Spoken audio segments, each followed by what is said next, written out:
I've spent the last 12 years mixing and editing in small studios all over the city. I thought I'd seen everything. Bad singers, broken gear, strange background noises caused by faulty wiring. But 3 months ago, I started working in a place I'd never set foot in before. It's an old studio on the outskirts of town. From the outside, it looks abandoned. The windows are dusty, and the paint on the front door is peeling. I took the job because it paid well, and I figured I could handle a creaky floorboard or two. But after the first week, I knew something was wrong. I want to tell you exactly what happened, step by step, so you understand why I packed up and left last night with my heart pounding. On my first day, I walked into the control room and saw rows of analog equipment. I saw a vintage mixing console that hadn't been updated since the 70s. The owner, a quiet guy who barely spoke, showed me around. He told me the console still worked fine and insisted that everything was in good shape. I didn't argue. I got my laptop set up, tested some cables, and ran a quick recording test. The playback sounded clean, or so I thought at the time. I heard a faint hiss in the background, but I didn't dwell on it. Old studios usually have some level of noise. During my second session, I recorded a local jazz trio. When I played back the tracks, I noticed a low rumble that I couldn't attribute to any instrument. I combed through each track, muting the drums, then the bass, then the piano, trying to isolate the sound. My stomach tightened when I realized it was on a separate track that shouldn't have existed. I had only set up 3 input channels, but I found a 4th waveform that looked faint but steady. When I played it by itself, it sounded like a distant voice humming a melody. It didn't match the jazz piece the trio had been playing. It was slower and it didn't seem to have a clear pattern. I tried to clean it up with noise reduction, but each time I applied another pass, the humming got sharper. I started sweating because I didn't understand how that could happen. Usually, noise reduction strips away frequencies, but this was revealing more detail. I decided to ignore it for the moment and finish the jazz trio's mix. They didn't notice anything weird. They took their final tracks, paid, and left. I stayed behind to do more tests. I recorded silence for 5 minutes. No microphone plugged in, no instruments, no people in the room. When I played it back, I heard distant murmuring. I jumped up from the chair and checked the studio door. It was locked and no one else was around. My heart thumped against my chest. I told myself it was probably electromagnetic interference or something technical, but I couldn't ignore how it sounded like an actual group of people speaking in low tones. I spent the next week trying to figure out the source. I checked all the wiring. I replaced cables. I moved preamps around. Nothing made the voices stop. Each time I recorded silence, I heard something new. Once, it sounded like a man and a woman humming a short tune in unison. Another time, it sounded like at least 4 or 5 voices whispering at the same time. I grew more tense with each session. My hands started shaking whenever I hit the record button. By the end of the second week, the voices were more distinct. They were trying to form a single melody, almost like a group practice, except they never got it right. I heard them starting and stopping. Sometimes they were off-key. Sometimes they paused in the middle. It was disturbing to hear them so clearly because I knew there was no logical explanation for it. The old consoles didn't have any hidden tracks, and I wasn't pulling from an archive. Each recording was brand new, but the voices were always there. I told the studio owner. He shrugged and said he had heard rumors about the place being haunted, but he didn't seem worried. He said, as long as the paying clients didn't complain, we should keep things going. I felt a chill when he said that. I realized he knew something he didn't want to share, but I needed the money, so I tried to ignore it. I kept the session short, and I tried to finish my editing at home on my laptop. That's when the problem followed me home. I took some of the raw tracks to my apartment so I could analyze them with better software. I thought maybe I could find a frequency spike or something that would explain the voices. One night I left the recordings running while I stepped into the kitchen to make a quick sandwich. My apartment was quiet, and I was by myself. As the audio played through my headphones on the desk, I heard a sudden, clear line of melody. It sounded like a short vocal phrase repeated over and over. I froze in the hallway, my mouth dry. I walked back to the computer. The waveform was changing in real time. It was as if someone was actively re-recording the track. My heart pounded. I listened closer and realized it was the same tune I'd heard in the studio, but more complete this time.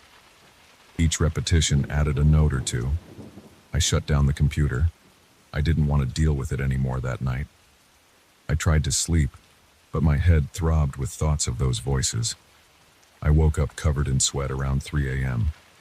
I couldn't shake the feeling that someone was in the apartment. My door was still locked, and no one was inside. I turned on all the lights and sat on the couch until sunrise.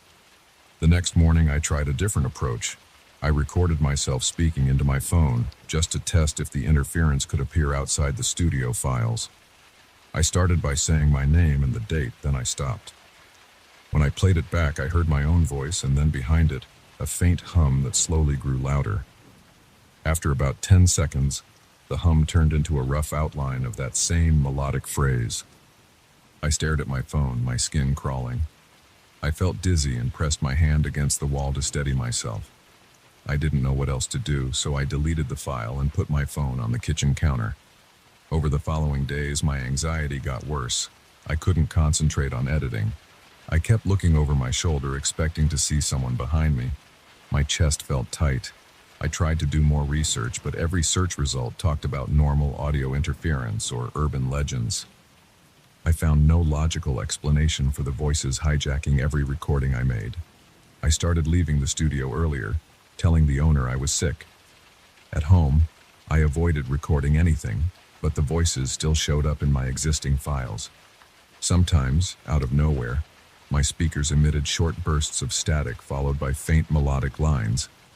It made my stomach churn because I never knew when it would happen. One evening, I decided to confront it head-on. I set up my laptop in the living room, plugged in a USB microphone, and recorded myself for an hour. I tried to speak calmly, describing my apartment, describing the time of day, anything that popped into my head. My throat felt dry the entire time. I stopped the recording after an hour and listened. The first 15 minutes sounded normal. I heard my voice, the hum of my fridge, the rumble of a passing truck outside. Then around the 20-minute mark, a voice that wasn't mine faded in. It started humming that same melody, but this time it sounded almost complete. I felt a rush of cold sweat on my back. My heartbeat sped up, and my hands got clammy on the keyboard. The voice repeated the melody 4 times, each time a little louder, until it sounded right up against the microphone. Then it faded back out. I couldn't speak. I just stared at the screen. My breathing grew rapid, and I felt a tightness in my chest. I slammed the laptop shut and paced around my apartment, gripping my hair. The next day, I went back to the studio. I told myself I would try to solve the problem once and for all. I arrived around noon. The owner wasn't there. I locked the door behind me and headed straight to the control room. I turned on the lights, booted up the console, and sat in front of the mixing board. I pressed record with no mics connected, same as before. This time I watched the waveform in real time. For the first few minutes it was flat. Then, it started to show tiny spikes. I heard them in my headphones. The same voices. They were humming in unison, stopping and starting. I took a deep breath. My heart pounded, and my palms felt wet on the console. I decided to speak into the empty room, asking, "Who's there?" I wanted to see if that would get any response. I felt ridiculous, but I needed to try. For a few seconds, nothing changed. Then in the headphones, I heard a sharp burst of static. After that, there was a single voice humming the melody, very softly. It repeated the first 3 notes, paused, then repeated them again. It felt like it was trying to learn the tune step by step. My pulse raced. I recorded for about 10 minutes more, barely moving. Then I stopped it. I saved the file as a single take and played it back. The voice was there, same as I'd heard in real time. No explanation. I knew I couldn't stay in that place much longer. I gathered my things and left. Over the next week, I tried to finish the projects I had on my plate without using that console. I used my laptop with older recordings that were already done, doing basic edits that didn't require new audio. I tried to keep my mind off the voices. But every now and then my laptop speakers crackled with that same static, like the voices were trying to break through. My shoulders would tense up, and my mouth would go dry. One night I got home and felt exhausted. I fell asleep on my couch with my phone in my hand. Around midnight, I woke up to a muffled sound. My phone was playing something even though I hadn't hit any buttons. I turned on the screen and saw a recording app open with a waveform scrolling. I listened. It was that same melody again, but now it sounded fuller, as if multiple voices were harmonizing. My heart pounded so hard I felt a dull ache in my chest. I sat there, trembling, and I realized I couldn't keep ignoring this. I shut off my phone, threw it on the coffee table, and stood up to gather my gear. I decided to drive to the studio and leave a note for the owner saying I was done.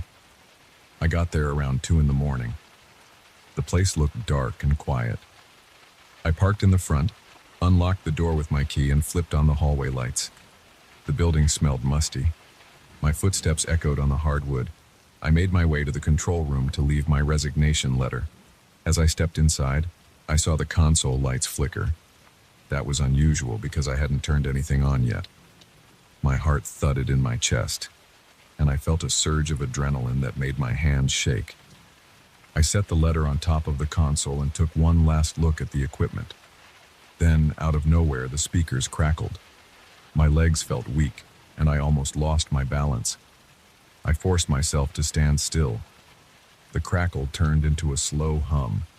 It was that same tune, but now it sounded complete, like all the voices finally aligned. It lasted for about 15 seconds, perfectly in tune before fading into silence. My entire body trembled. I grabbed my car keys and left. I haven't been back since. I woke up this morning in my apartment and I didn't hear any voices. I haven't checked my phone or my laptop yet because I'm worried the sounds might still be there. I just know that I'm not going near that studio again. I'm telling you all this in a calm voice, but inside I'm shaking. I've never felt so unsettled in my life. Everything I've described happened exactly as I said.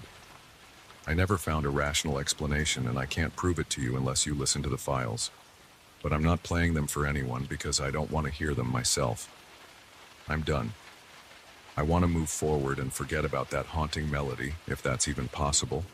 That's the story, with every disturbing detail included. I can still feel my pulse racing when I remember those voices, but there's nothing more to say. I'm out. That's how it ended. I left. I'm not going back. And I'm not recording anything again, at least not for a while.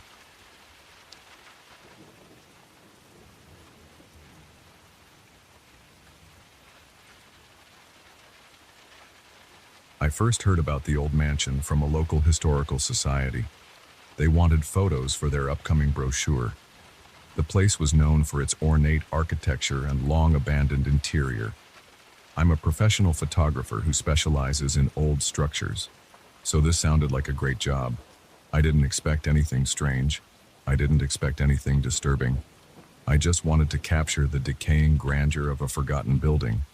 But something else showed up in my pictures. Something that shouldn't have been there. I remember driving up to the mansion for the first time. The building looked huge against the gray sky. The front yard was overgrown with tall weeds, and I saw an old iron fence with rust all over it. Pieces of paint were flaking off the wooden panels near the windows. There was a chill in the air, but I figured it was just the weather. My first day on site, I focused on getting the exterior shots. I set up my tripod, adjusted the camera settings, and framed the shot so I could capture the mansion's symmetrical style. The second floor had these large windows framed by carved wooden accents. The building's stone foundation was cracked in a few places, and the porch steps looked uneven. I took about a dozen photos from different angles. Nothing unusual happened while I was there. I heard some birds in the distance and a bit of wind whistling through broken windows. That was all. When I got home, I immediately loaded the images onto my computer.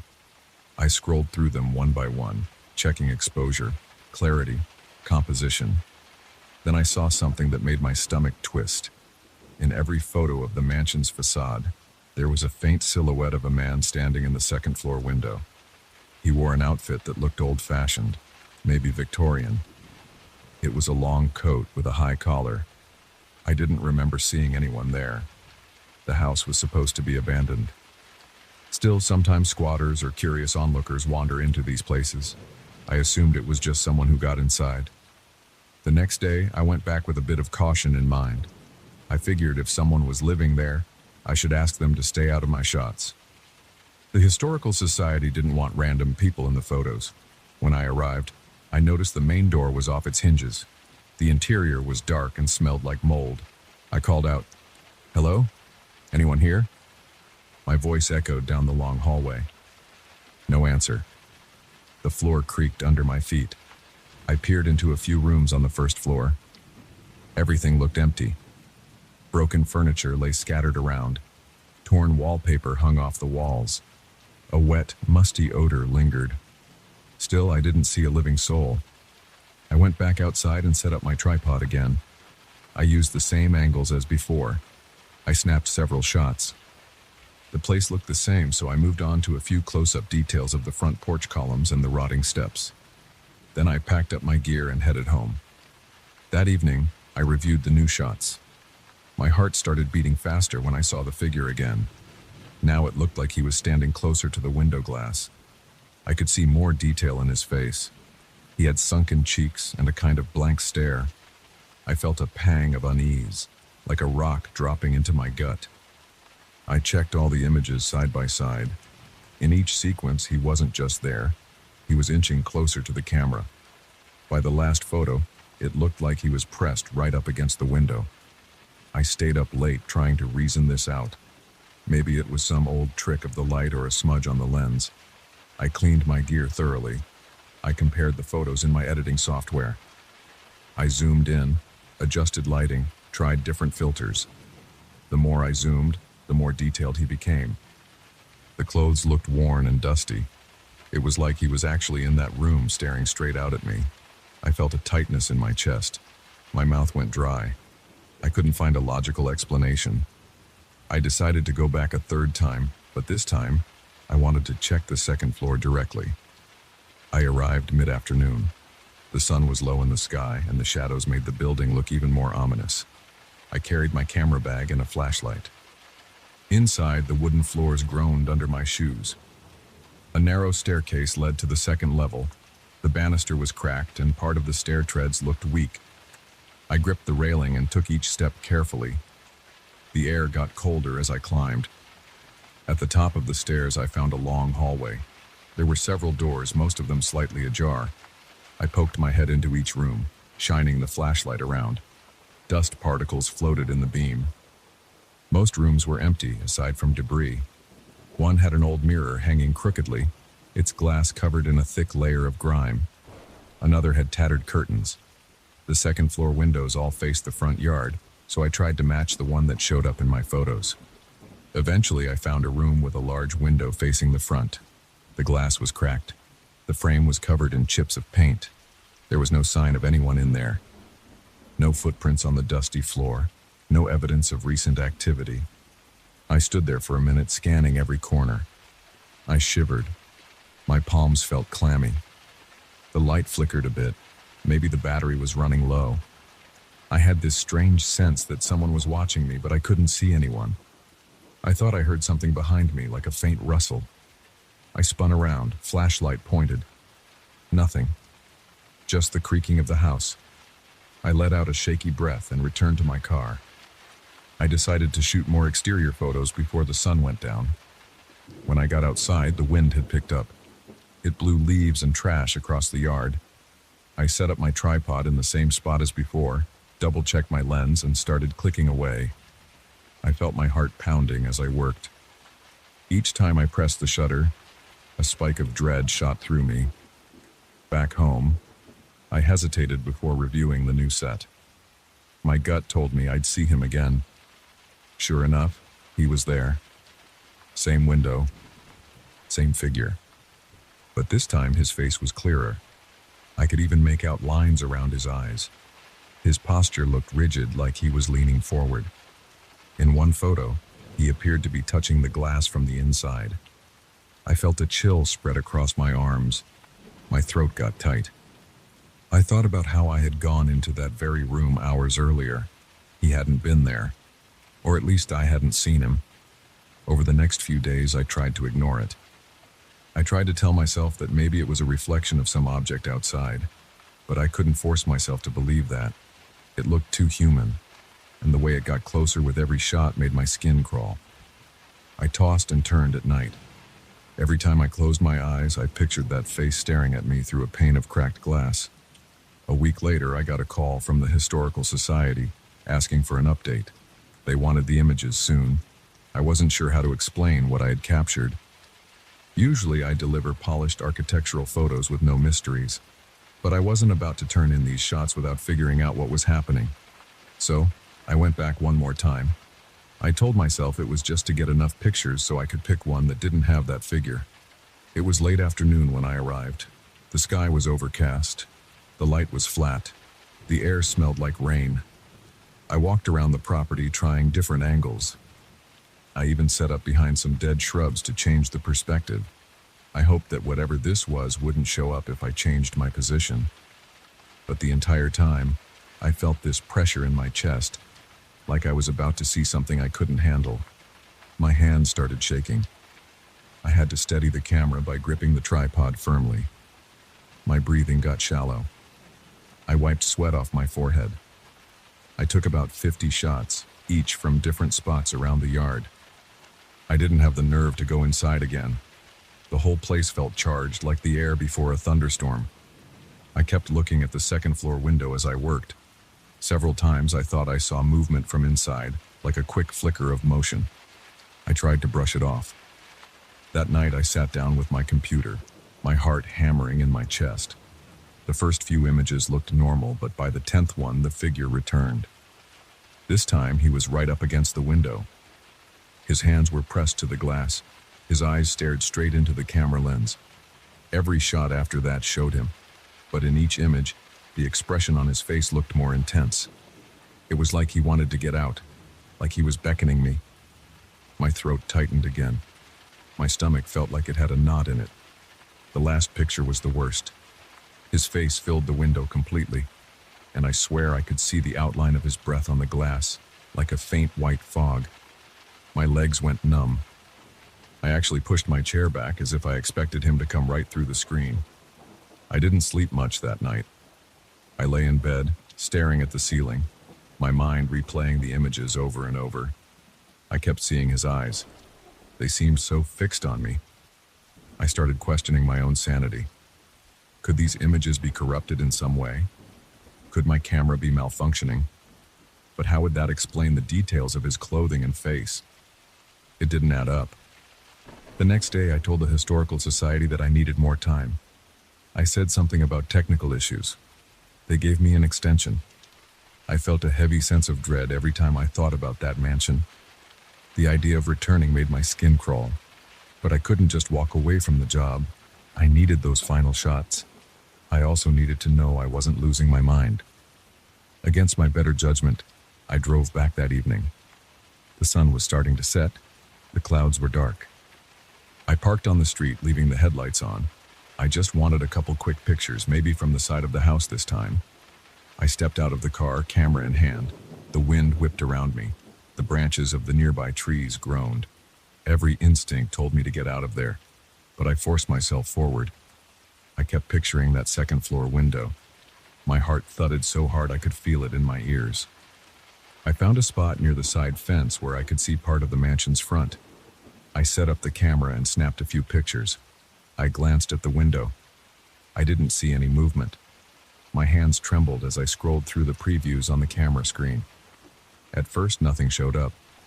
I felt a small rush of relief. Then I switched to a different angle, closer to the front. I zoomed in on the preview, and he was there. Not in the window, but outside, near the porch steps. I actually gasped and dropped the camera. It tumbled into the grass. My breath caught in my throat. I grabbed it and looked again. The next image showed an empty porch. No figure. I was shaking so badly I could barely stand. That was enough for me. I gathered my tripod in a hurry, stuffed it into my trunk, and jumped into my driver's seat. I locked the doors and stared at the mansion. My breath came fast and shallow. My heart was pounding so hard that I could feel the blood rushing to my head. I felt certain someone was watching me from one of those windows, maybe from the shadows around the corner of the house.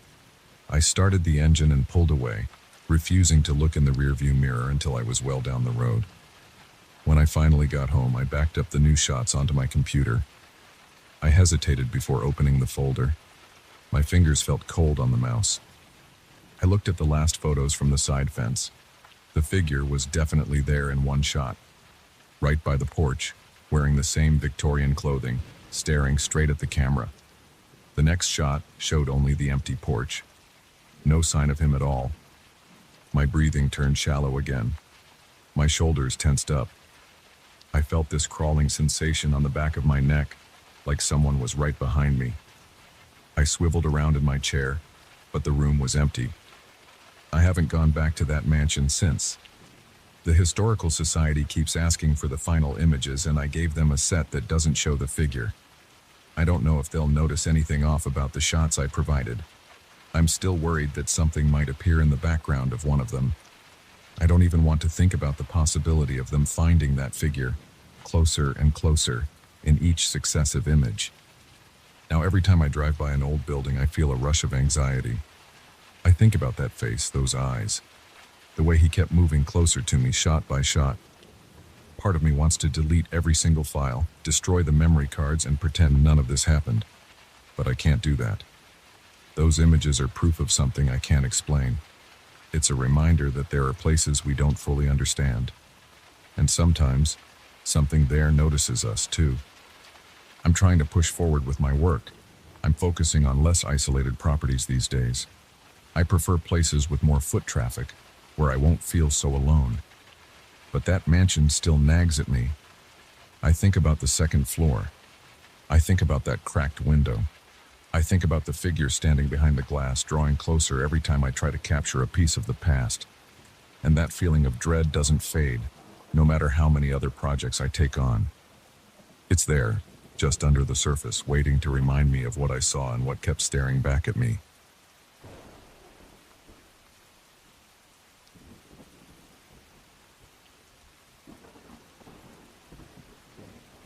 I stood at the edge of a sandy pit, sweat trickling down my forehead while the sun burned my neck. I wasn't sure if I'd found something revolutionary, or if I was just wasting my time. At that moment, I couldn't see beyond my own excitement. I never expected to see my reflection move on its own a few days later. I never expected to feel so powerless and anxious, completely alone under the desert sky. But that's exactly what happened. My name is Daniel, and I've been working as an archaeologist for most of my adult life. I've traveled to remote locations and crawled into dusty tombs more times than I can count. But the site in the Atacama Desert felt different from the start. I had a permit to excavate a cluster of old ruins that barely showed on satellite images. The local authorities didn't care much about them. They thought I was just another guy on a wild goose chase. I felt the same in a way, but I pushed forward because that's what I do. I explore, I dig, I research, I can't stop. On the day I found the entrance to the underground chamber, I remember the dryness in the air. My lips were cracked, and my mouth felt like sandpaper. The area was surrounded by loose rocks and scattered debris from earlier attempts at excavations. It was nothing impressive from the outside, just a small indentation in the ground that suggested there might be a cavity underneath. I chipped away at the dirt and the rocks with a pickaxe, then tried to clear the entrance. After several hours, I felt a small rush of cool air against my face. That was the first hint that there was something buried down there. I rigged up a basic pulley system to lower my gear into the hole. I set up a rope ladder and double-checked everything. I always do that before climbing into an unknown space. The climb down took about 10 minutes, and I kept shining my flashlight around to make sure I wasn't descending into a giant empty pit. The chamber I reached was narrow at first. The walls were smooth, almost polished. My flashlight beam bounced off the surface, and I noticed a faint reflection of myself on the wall. I thought it was just the shine of a well-preserved rock or some old decorative stone. I shrugged it off and kept moving deeper. The passageway opened into a broader chamber about 20 feet below the surface. My boots crunched on the ground, and the sound echoed around me. Everything was silent except for my breathing and the small sounds of my movements. I set my pack on the floor and shone my flashlight around the space. The walls were lined with large slabs of stone that looked carefully placed. I saw markings in a language I couldn't identify at first glance. I took some photos, scribbled a few notes in my journal, and continued exploring. There was a strange energy in that chamber. It wasn't cold, but there was a slight chill on my skin. My breathing felt normal, but I had a nagging sensation in my stomach.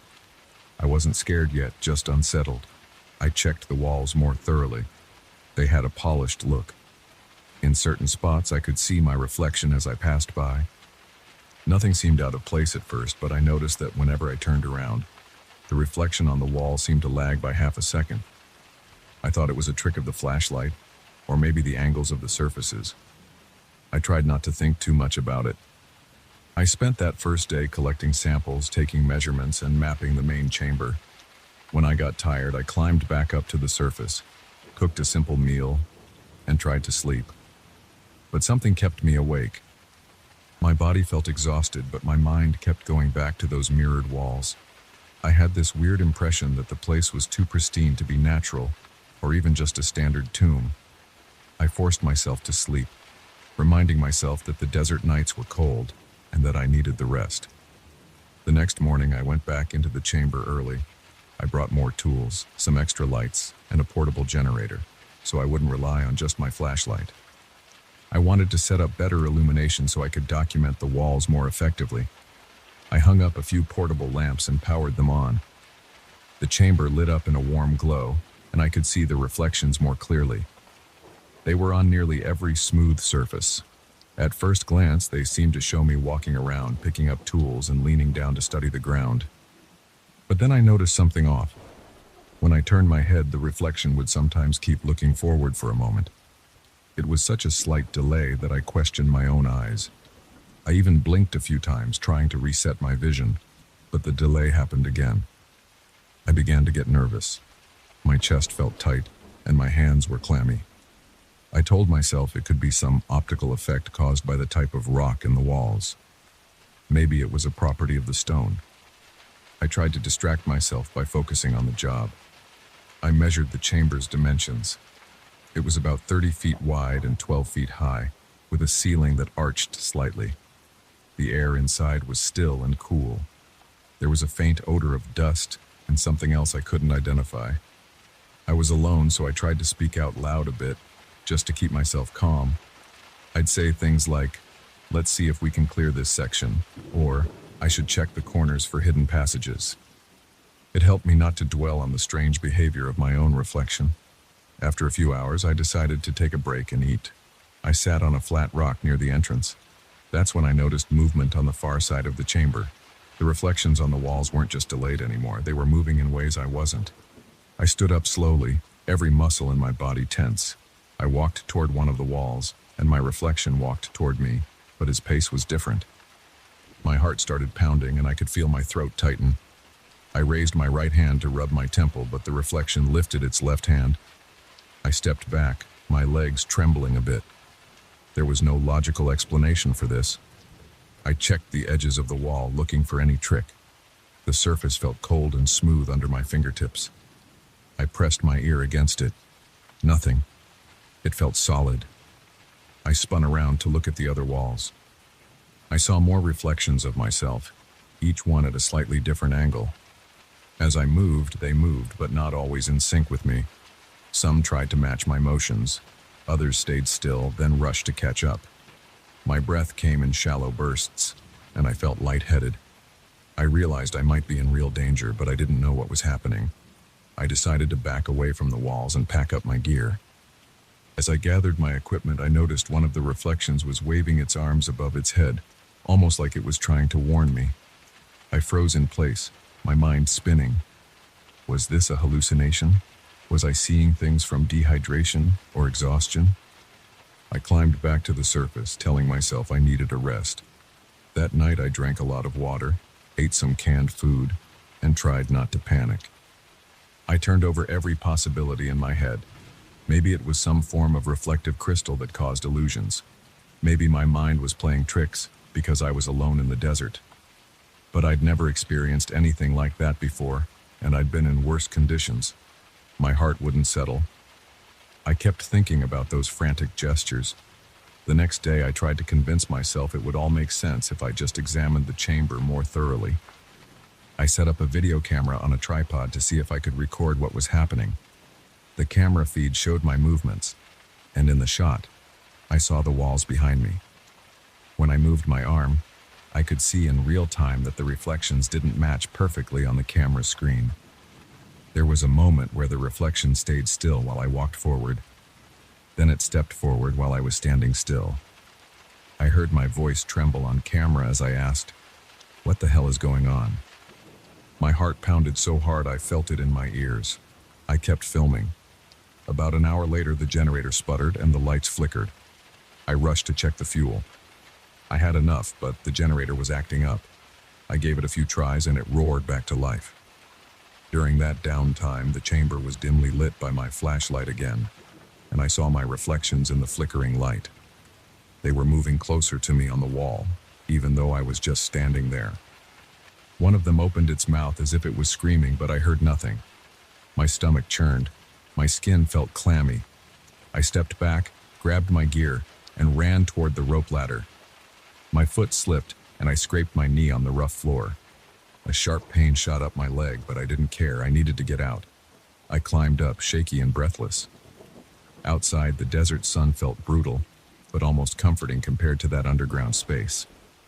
I sat in the shade of my Jeep, pressing a wet cloth against the cut on my knee. My hands trembled and my mind was racing. The feeling in my gut told me that there was something hostile or urgent about those reflections. They were trying to send a message. I replayed the scene in my head, especially the reflection that raised its arms like it was warning me. I decided to return once more, but carefully, and only for a short time, just to see if there was anything I missed. On the following morning, I went down again.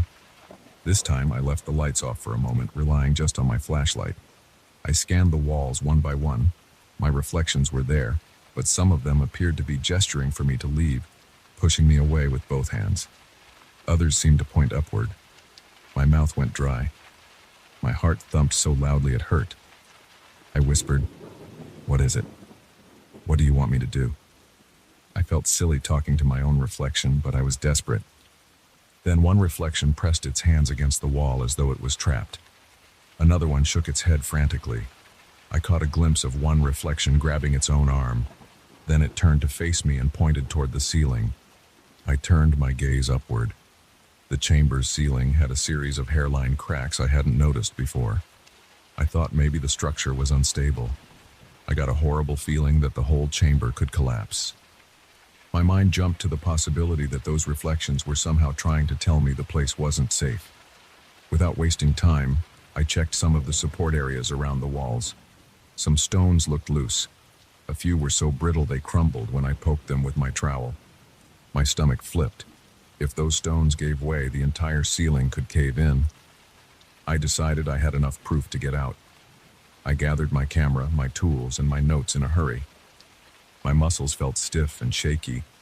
I stumbled toward the exit and paused one last time to look at the reflections. I saw them all in one line, facing me, arms raised in that same warning gesture. My hands shook as I put my foot on the first rung of the rope ladder. I climbed as fast as I could, trying to keep my breathing steady. Once I emerged on the surface, I pulled the rope ladder out and covered the entrance with a plywood board and a tarp. I didn't want anyone else accidentally stumbling in without knowing the risk. My heart was still hammering and my clothes were soaked in sweat. Over the next few days, I stayed around the site, camping a short distance away. I kept telling myself I should leave, but something about those reflections stuck with me. It felt like they were alive in some bizarre way. They seemed desperate to send a message. I believed it was about the instability of the structure, or maybe something else underground. But I didn't feel safe going back down there. I tried to find local experts or other archaeologists to come see what I'd found. but communication was spotty in the remote desert. My satellite phone worked only intermittently, and emails took forever to send. I managed to reach a colleague in a nearby town, and he said he'd try to come in a week or so. I kept busy by documenting everything I remembered. I wrote down every detail of the reflection's movements.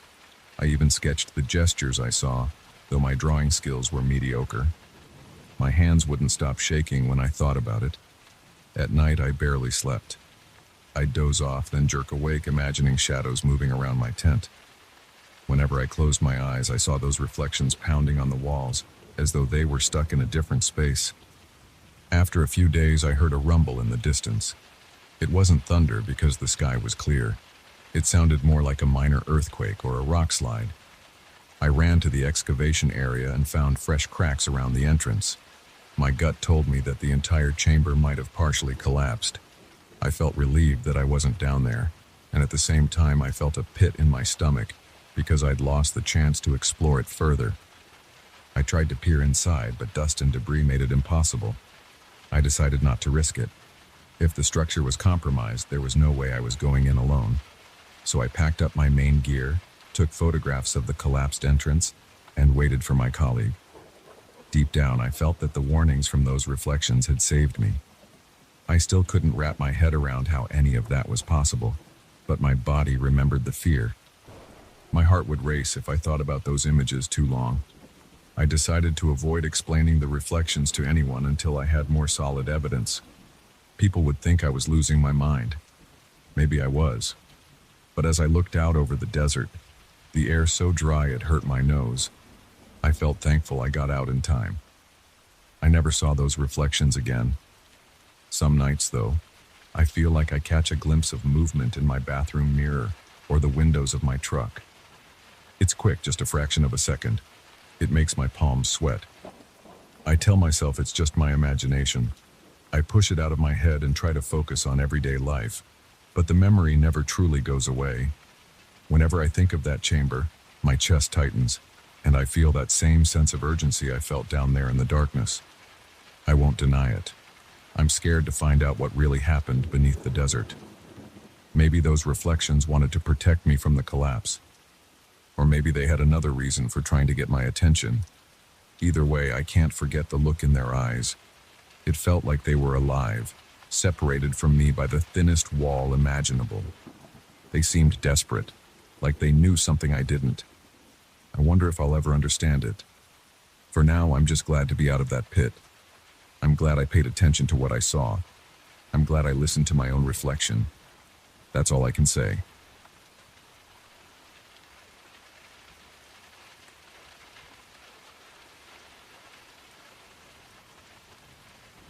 I never expected a simple inheritance to flip my life upside down. When I learned about my distant uncle's old mansion, I figured it would be a quick in-and-out deal. I assumed I'd spend some time there, arrange the paperwork, and then sell the property. The condition was bizarre. I had to stay in the house for 30 days before I could put it on the market. I didn't think twice. It sounded like a mild inconvenience, but I was sure I could handle it. I've stayed in plenty of strange places while closing real estate deals. This one felt different from the start, though. The moment I walked inside, the air felt heavy. The wood floors creaked under my shoes, and the doors moaned on rusty hinges. Then I noticed the mirrors. Instead of showing my own reflection, I saw a man in an old-fashioned office, typing on a machine that looked older than anything I'd ever handled. That was just the first day. My name's Roger.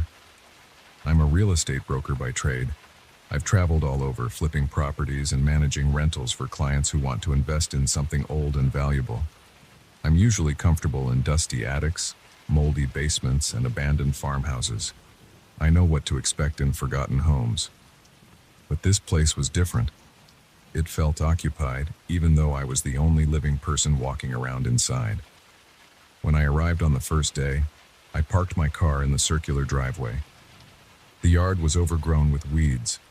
A few of the hedges looked like they'd been trimmed sometime in the last decade, but not recently.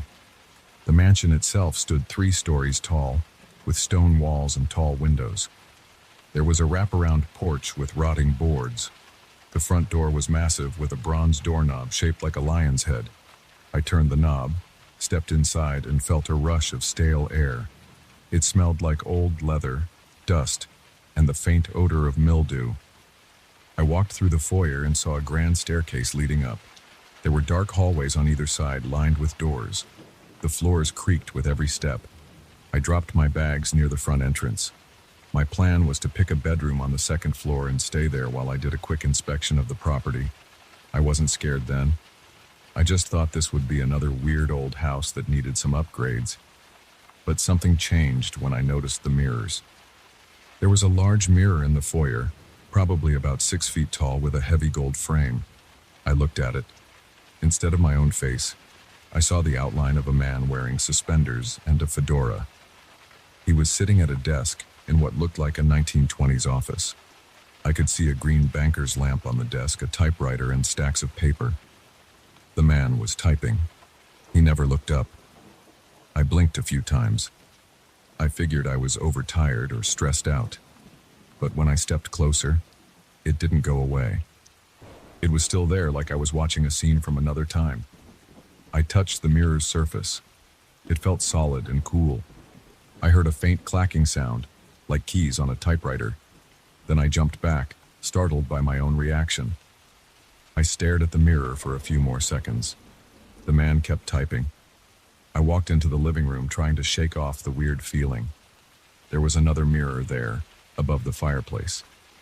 This one was smaller, rectangular, and dusty. I wiped the surface with my sleeve, peering in. I saw the same scene, the same office, the same man typing away. I stepped back, heart pounding, and swallowed hard. I tried to tell myself it was a reflection from somewhere else in the house, maybe a strange optical trick.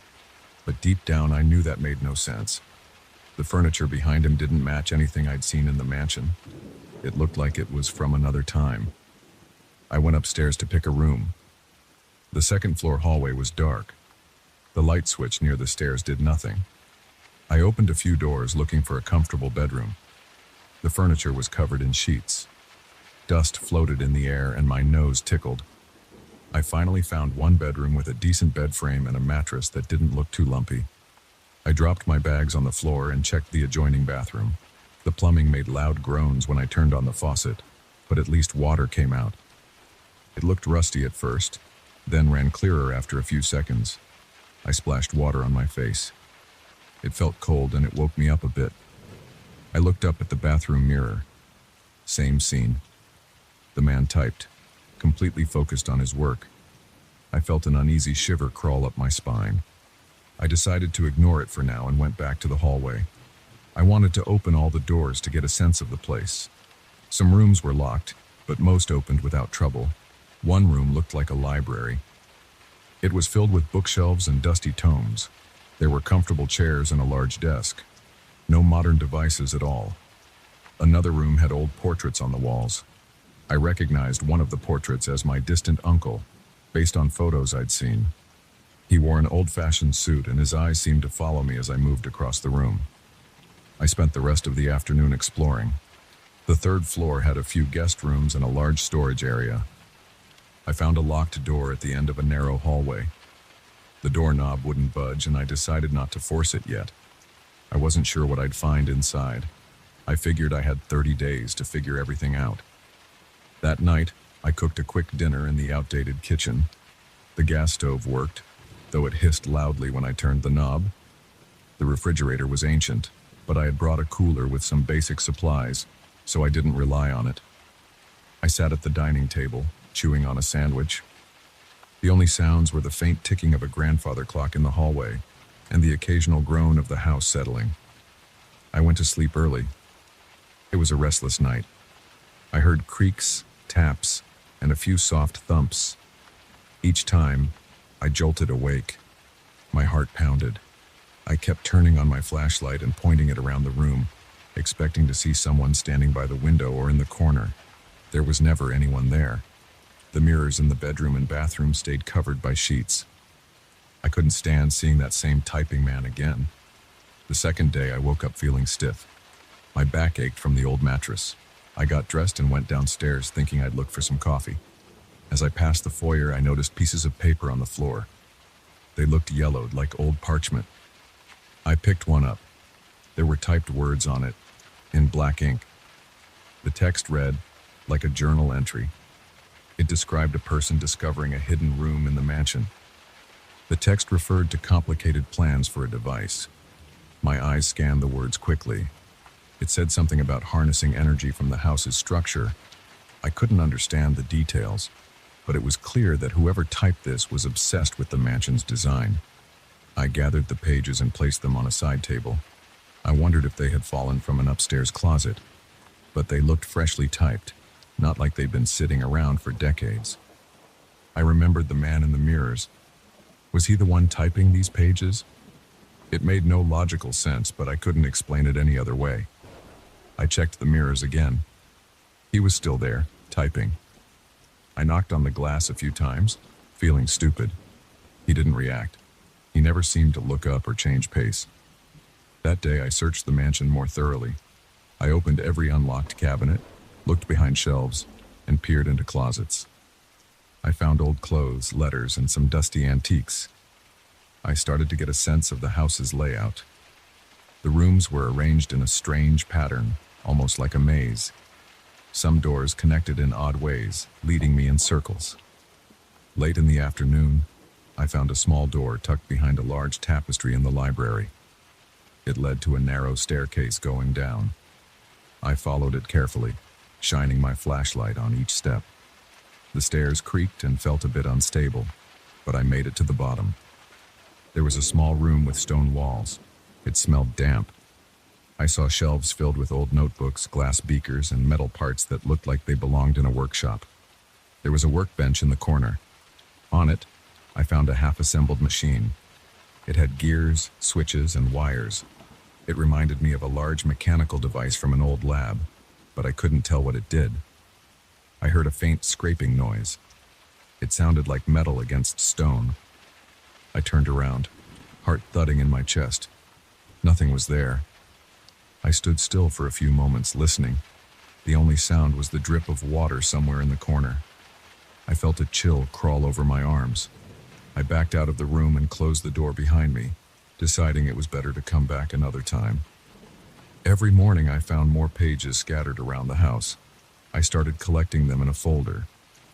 They told a story of a man who built the mansion with a specific goal, to capture some kind of energy from the people who lived there. The text didn't explain how. It only described an experiment that involved focusing on reflective surfaces. The pages mentioned the word mirrors many times.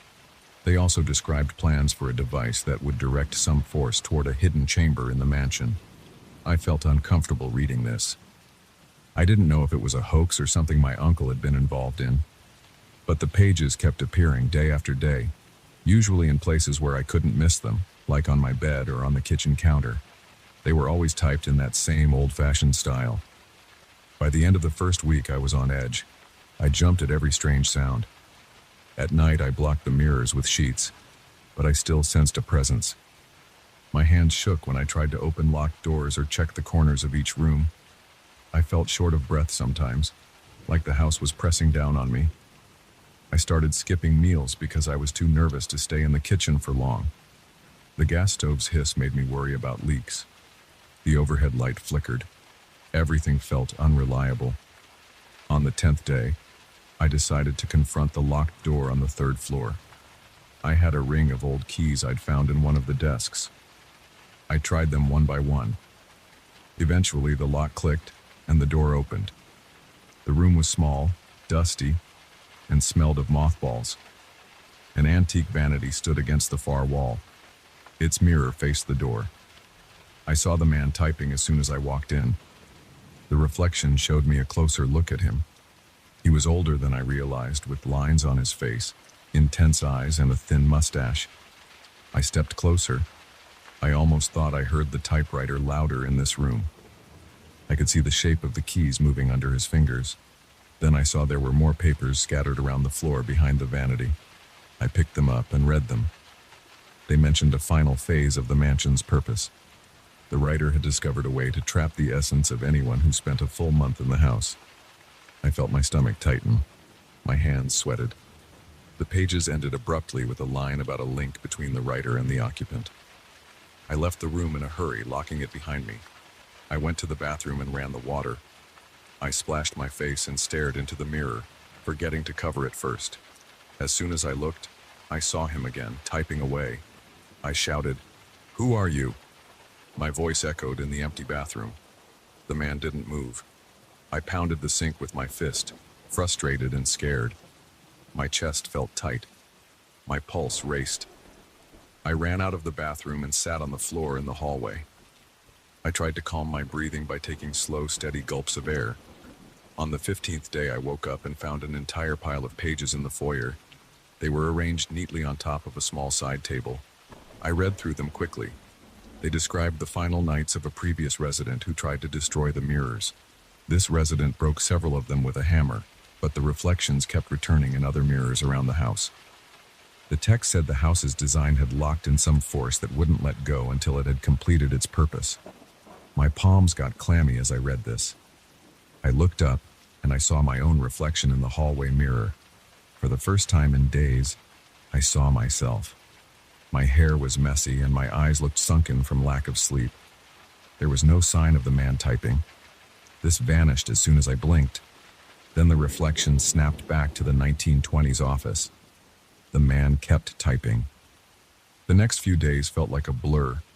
I spent most of my time pacing the floors, looking for more typed pages, and trying to sleep enough to keep my sanity. My body felt weak, and my thoughts raced. I checked the calendar constantly, counting down the days until I could legally sell the house. I told myself all I needed to do was make it to day 30. Then I could leave and never look back. On the 20th day, I got so frustrated that I tried removing the mirrors from the walls. I took them down, carried them to the garage, and covered them with blankets. But when I turned around, the reflection was still visible in other shiny surfaces like windows, and even the polished metal of the doorknobs. I couldn't escape it. I felt trapped. On the 25th day, I tried spending as much time outside the house as possible. I'd walk the grounds, check the yard, and look for anything to keep me out of those halls. But the reflection followed me in windows, car mirrors, anything reflective. I even saw that man typing in a puddle of rainwater on the driveway. That night, I barely slept. I heard the house groan and felt the floor vibrate once or twice, like something was shifting underneath. On the 30th day, I woke up before sunrise. My body ached. My head hurt. I walked around searching for any final pages. Sure enough, I found a few in the kitchen. They described how the occupant had to comply with the house's timeline. They said that on the final night, the occupant would see the office empty, and the typewriter would stop. That would signal the completion of the cycle. I realized I hadn't looked at a mirror yet that morning, so I lifted the sheet off the mirror near the kitchen. The office was empty. The typewriter sat on the desk with a blank page. No man in sight. I felt a surge of relief. I hurried to gather my things, ready to leave as soon as the 30 days were up. I loaded my car and closed the front door behind me, turning the large key in the lock. As I walked toward my car, I glanced at the side mirror. I saw only my reflection. I felt a wave of relief. I got in the driver's seat and started the engine. My hands were still shaking, but I felt a strange calm. I left the mansion behind me, determined to sell it as soon as I had a buyer. That's the end of my time in that place. I still don't understand exactly what happened. I'm not sure if I want to. I followed the instructions in my uncle's will. I stayed the full 30 days. Now I can put the mansion up for sale. I just won't mention the mirrors. I won't mention the pages or the typing man. If someone else wants that property, I'll let them discover its secrets on their own. All I know is that when I look at my bathroom mirror at home, I see my own face staring back at me. That's enough for me. I don't want any more surprises.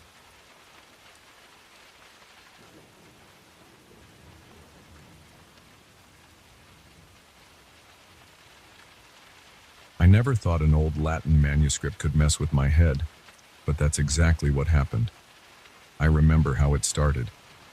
I was just browsing through a dusty used bookstore on a Saturday afternoon, hoping to find some obscure reference for my medieval history class. I didn't want anything special. I just wanted a book that might spark a new idea for my lectures. I saw this battered codex in the corner. Its leather cover had ugly stains, and its spine looked half torn. It had a faded inscription that I couldn't make out right away. I felt a strange pull. I picked it up and opened the first page. The letters were in Latin, but the script looked older than anything I'd seen before. I thought it might be from the 14th century, or maybe even earlier. I bought it without a second thought. I took it home and put it on my desk. My office is small, with a narrow window that faces another building. There's barely any sunlight during the day. I like it quiet. I had a half-finished coffee on the table, and the smell was sour because it was old. I didn't mind. I placed the codex beside my laptop and ran my hand over the front cover. The leather felt rough and grainy. There was a faint smell, like mold and old parchment. I felt a little excited, like I'd stumbled on a hidden treasure. I tried to read a few pages. The handwriting was cramped and some letters faded into the background. I recognized some words that related to religious rites, maybe references to medieval theology. I struggled with the grammar because it wasn't standard classical Latin. It seemed more like a medieval variant with weird abbreviations. I wrote down some notes in my notebook. I labeled them carefully. Page numbers, partial translations, question marks. Everything felt normal. That night, I slept poorly. I had weird dreams about shifting letters. I would see a sentence in Latin, and then it would rearrange itself into new words. I woke up sweaty, my sheets tangled around my legs. My heart was pounding. I got up, drank some water, and tried to calm myself. I told myself it was just an overactive imagination. The next morning, I went to my desk and noticed the codex was open to a different page than I remembered. I figured I might have left it that way. I looked at my notes and saw some strange additions. Lines of text I didn't remember writing were there, mixed with my own handwriting. It said something like, "Hoc est initium," repeated in different spots. I felt a jolt of confusion. My handwriting was on the page, but the phrases looked alien. I couldn't recall writing them. I thought maybe I wrote it half asleep or in some absent-minded state. I shrugged it off, but I felt a slight itch of worry. I pressed on. I tried to translate more of the manuscript, but the words seemed jumbled. I remembered a sentence from the day before, but now it was different. It was as if the letters had shuffled themselves overnight. I wondered if I'd misread them before. I looked at my notes. They didn't match anymore. My heart started to race. I felt a tightness in my stomach. I tried to stay logical, so I checked the text carefully, word by word. Some passages were still the same, but others were completely off from my initial notes. I couldn't find a rational explanation, but I told myself I was just tired. Later that evening, I typed an email to a colleague. It was supposed to be a quick note about a departmental meeting. I started typing in English. After a few lines, I glanced at the screen and saw I'd typed half of it in Latin. Not modern Latin.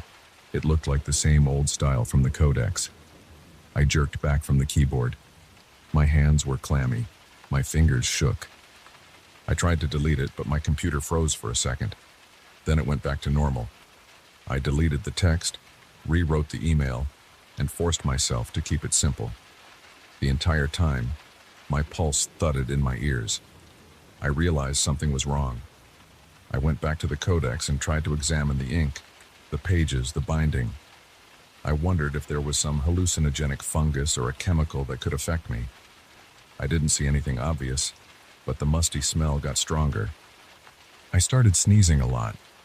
I felt dizzy. I put the book inside a plastic bag and left it on a shelf. I tried to avoid it for a few days, but my curiosity wouldn't let me. I felt drawn to it. I kept thinking about those rearranged phrases, the lines I couldn't remember writing. One night I decided to try again. I took the codex to my living room, where I have a stronger lamp. I sat on the couch, turned on a reading light, and opened the plastic bag. The smell was worse. It made my eyes water. Still, I opened the cover and flipped through to the first page with text. The script looked different than before. Some words were spaced out oddly. Others were bunched up, as if they'd slid across the page. I put on some gloves and held the magnifying glass close. I saw that the ink lines didn't have the usual cracks you'd expect from old writing. They looked fresh in some spots, faded in others. It was like it was alive, shifting. My throat went dry. I felt a wave of nausea. I stopped reading and tried to calm down. I told myself I was just imagining it. I took pictures with my phone, planning to compare them the next day. I snapped clear shots of several pages. I noted the page numbers on a sticky note. Then I put the codex back in the plastic bag and set it on a high shelf in my closet. I closed the door. I tried to watch TV for a while to distract myself, but I couldn't focus. My mind kept drifting back to those pages. The following morning, I checked the photos on my phone. They showed the text as I'd seen it. I grabbed the codex from the closet. I opened it to the same pages. They looked different again. Some words were reversed. Some were on different lines. I flipped back and forth, comparing them to my phone's images. There was no doubt. They had changed. My chest tightened, and I breathed harder. My forehead felt cold. I placed the codex on the table. My hands shook. I didn't want to admit that this was real, but I couldn't deny it anymore. I had physical evidence. Over the next week, I tried to keep a rational approach. I recorded every change. I took more pictures, made more notes, emailed them to myself. But the strangest part was how my own writing got corrupted. I'd open my notebook and see lines of medieval Latin sprinkled among my normal English notes. I didn't remember writing them. Some nights I'd wake up at 3 a.m. and find myself at the desk, the codex open in front of me. I never remembered getting out of bed. I'd see fresh notations in the margins. My handwriting, but words that made no sense to me in the moment. I started having trouble communicating. I'd go to campus, try to give a lecture, and halfway through a sentence I'd slip into Latin. My students looked confused. I'd catch myself and switch back, but I felt disoriented. My department chair asked if I was feeling all right. I lied and said I was just dealing with a cold. I tried to speak slower, choose simpler words, keep everything straightforward. I felt a constant tension in my throat, like I was on the verge of losing control. I also noticed my typing changed. Text messages to friends had random Latin phrases. I'd send a message about meeting for coffee, and it would come out with "veniam cito" at the end. My friend asked if I was playing some kind of prank. I said it was autocorrect acting up, but I knew that was a lie. I tried turning off all autocorrect functions, but the problem continued. My phone's text prediction started suggesting Latin words I'd never typed before. I felt trapped. Sometimes I slammed the laptop shut and walked away. I'd stand in the kitchen, drink water, try to clear my head. My scalp tingled. My palms got sweaty. My breathing went shallow. I felt fear, but I also felt an odd urge to keep reading. I couldn't ignore the codex. It was like an itch I had to scratch. I needed to see what new changes had appeared. I needed to figure out the meaning behind it. Each night, the text rearranged itself into new messages. I tried to translate them, piece by piece. Most of them referenced ancient rituals or instructions for prayers I'd never heard of. Some passages mentioned hidden knowledge. Others seemed like random words. Every time I tried to make sense of it, my thoughts would drift, and I'd find myself writing more notes in Latin. I felt a throbbing behind my eyes. My vision blurred sometimes. The words on my laptop screen flickered. I'd close my eyes, rub them, and open them again. The text would look normal for a second, then slip back into Latin. I started leaving lights on at night. I couldn't sleep well in the dark. My body was exhausted. My neck and back ached. My stomach churned whenever I thought about that codex. But I kept going back to it. I felt compelled. My routine became distorted. I'd spend hours analyzing 1 or 2 pages, only to find them changed the next morning. I took breaks to shower and eat, but I'd rush through those tasks. I didn't care about anything else. I emailed a professor I trust in a different state. I sent him a few photos of the codex. I tried to ask for help. But when I reread my own email, I noticed half of it was in Latin. It sounded frantic and disjointed. It also included some lines that referenced my confusion and my fear, but it jumped around in grammar. I I felt embarrassed. I waited for a reply, but nothing came. I tried calling him, but he didn't pick up. I felt alone. One evening, I decided to lock the codex in a safe in my closet. I punched in a code I'd never used before, something random, so I wouldn't open it easily. I wanted to block myself from it. I tried to read a normal paperback novel to clear my head, but my eyes saw Latin words in the normal English sentences. I flipped out. I threw the book on the floor. My breathing turned shallow. I felt a tightness in my chest. I paced around my apartment. I checked my phone and all my notifications displayed in normal English, but I still read them as Latin. My head pounded. I put the phone down. I opened the fridge, grabbed a bottle of water, and tried to drink. My hands trembled so much I spilled half of it on the floor. I wiped the spill with a towel, then decided to turn on some music. I needed noise. My apartment felt too quiet. I sat on the couch, stared at the blank TV screen for a while, and breathed slowly. My heart pounded against my ribs. After an hour, I calmed down enough to feel a bit tired. I went to bed, leaving the codex locked away. In the middle of the night, I jerked awake. My throat was dry. My head pounded. I realized I was sitting at my desk, my hands on the keyboard. My laptop screen showed a document filled with Latin text.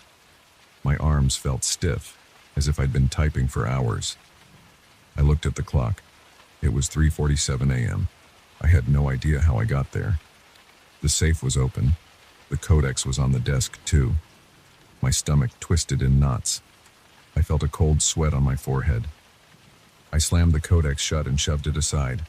I typed random letters on the keyboard, trying to see if the laptop was stuck in some weird mode.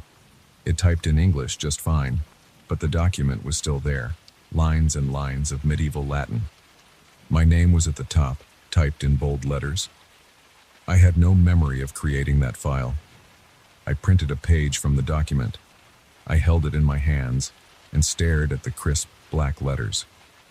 It looked like something from a centuries-old library, except it came from my modern printer. I felt lightheaded. My eyes blurred. I stumbled to the kitchen and gulped down more water. I splashed some on my face, trying to ground myself. I could feel my heart pounding fast and irregular. My thoughts darted around. I decided I needed help. I didn't know from who, but I couldn't keep this to myself. I tried calling a colleague in the middle of the night. I got his voicemail. I left a short message just saying I had an emergency and needed him to call me back. I didn't mention the codex. I didn't mention the Latin. I sounded nervous enough as it was. After that, I sat in my living room with all the lights on, staring at the locked codex. I still don't know how I opened the safe. I don't remember the combination I used. The next morning, I found new texts on my phone. They were messages I'd apparently sent to various colleagues. They were all in Latin. They looked formal, almost like some official document. I had no idea what they said exactly. My chest felt tight, and my mouth went dry. I didn't even know how to begin explaining this. I wanted to delete them, but I also wanted to keep them as proof that I wasn't imagining anything. My phone battery was nearly dead. I plugged it in and just stared at the screen, at those lines of text. Now I can't ignore it. The manuscript changes every night.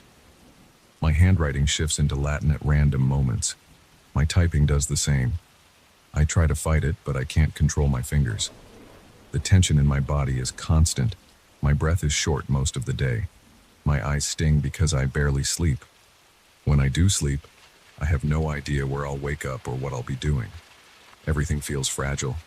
I keep the codex locked away, but it doesn't matter.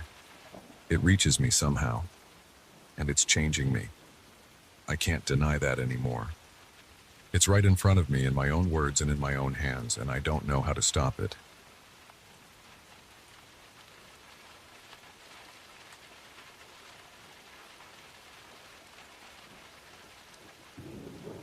I first noticed something off during my third week on the job.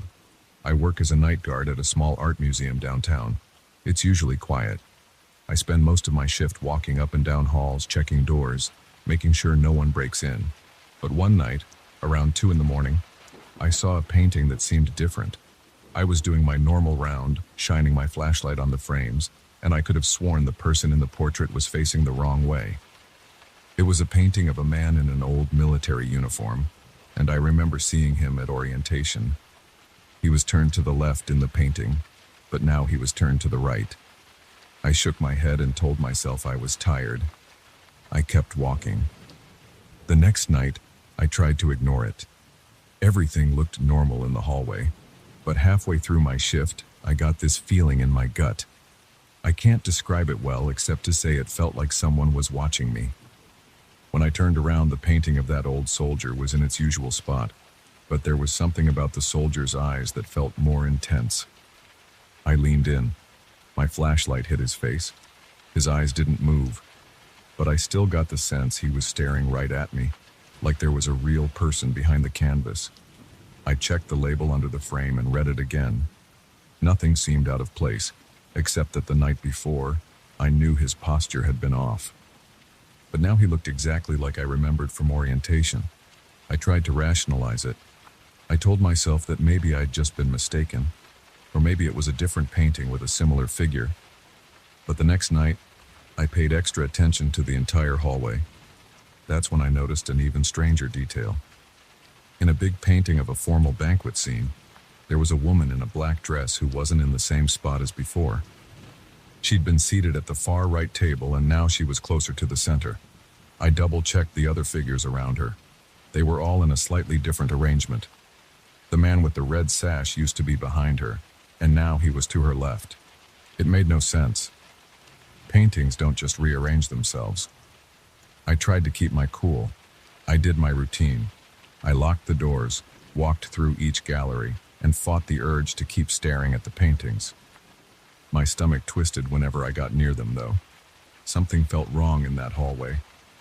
Then I thought I heard a soft shuffle behind me. I turned quickly, but there was nothing there. I kept hearing it whenever I passed near those suspicious paintings. Just a slight rustle like clothes brushing together. It made my hair stand on end. On my fourth week, I decided I needed solid proof. I brought my phone with me on my rounds and took quick photos of a few paintings. I wanted to compare them the next night. When I came back the following evening, I looked at the painting of the banquet scene. The woman in black was even closer to the center now, and the red-sashed man was standing next to her chair. I flipped open my phone to compare the photo from the night before. It confirmed I wasn't imagining things. The positions were changing, and I had pictures to prove it. I stood there, my heart pounding, trying to think of how to deal with this. My first instinct was to tell someone, but it was 3 a.m. and I didn't have many options. I decided I'd show my supervisor during daytime hours, but I also felt uneasy about revealing what I knew. Part of me was worried I'd get fired for sounding crazy. That same night, I noticed something else. There was a big glass display case in the lobby that held some older sculptures. When I walked past it, I caught a glimpse of my reflection, but it didn't look right. My reflection was at an odd angle. My body was facing forward in reality, but in the glass, I looked slightly turned. At first, I laughed at myself, figuring it was just some distortion or weird glare from the overhead light. But the next time I passed by that glass, I saw more than just my reflection. I saw the outline of the museum's hallway, but it looked darker. The walls in the reflection had a different set of paintings. And then I saw a shape move behind me in that reflection, something that wasn't there in the real hallway. I froze. My pulse hammered in my ears. I took a step closer. The reflection didn't match reality. It was like looking into a parallel corridor with the same general layout but different paintings on the walls. Instead of the modern art pieces, I saw older portraits, and one of them was that old soldier. I recognized his face, but it was on a smaller canvas. Then I leaned even closer, and I noticed I could see the soldier's hand flexing, like a real hand moving under a thick glove. I blinked hard to make sure I wasn't hallucinating. The soldier's hand in the reflection moved again. I felt a chill spread across my shoulders. I panicked and backed away. I paced around the lobby for a minute, trying to calm down. My mind was racing. I couldn't ignore this anymore. I needed to figure out what was going on. I walked back to the glass case, stared at my reflection, and reached out. My fingers touched the cool surface of the glass. I tapped it. It sounded solid, but as I moved my hand slowly over it, the reflection shifted. It looked like there was a ripple, almost like water near the bottom edge. I crouched and touched that spot. My hand sank through the glass. It was the strangest sensation. My eyes saw a solid surface, but my hand felt a soft, cool resistance, like sticking my hand into thick gel. My chest tightened and my breathing got shaky. I pulled my hand back in a rush. My skin was dry. There was no trace of anything on it. I felt a pounding in my temples. My mind screamed at me to walk away, but I couldn't. I had to know what would happen if I went all the way in. I glanced around the lobby, making sure no one else was there. It was past midnight, so of course I was alone. I looked back at that ripple, put my hand on it again, and pushed forward. My hand disappeared up to the wrist. My arm felt cool, almost numb, but I didn't feel pain.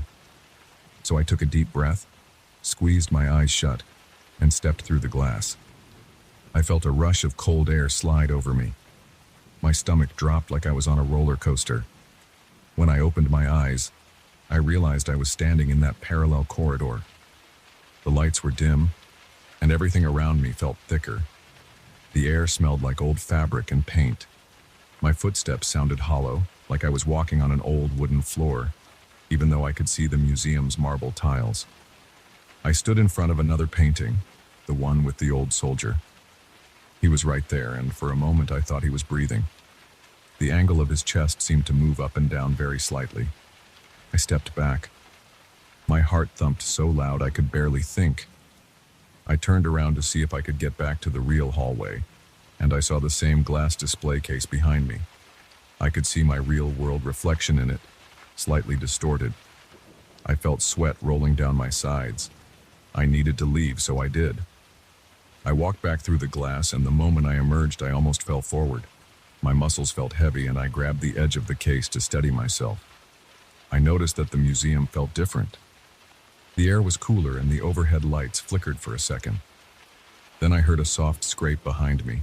My nerves went on edge. I spun around, shining my flashlight into the corridor. For a second, I saw a figure move around the corner.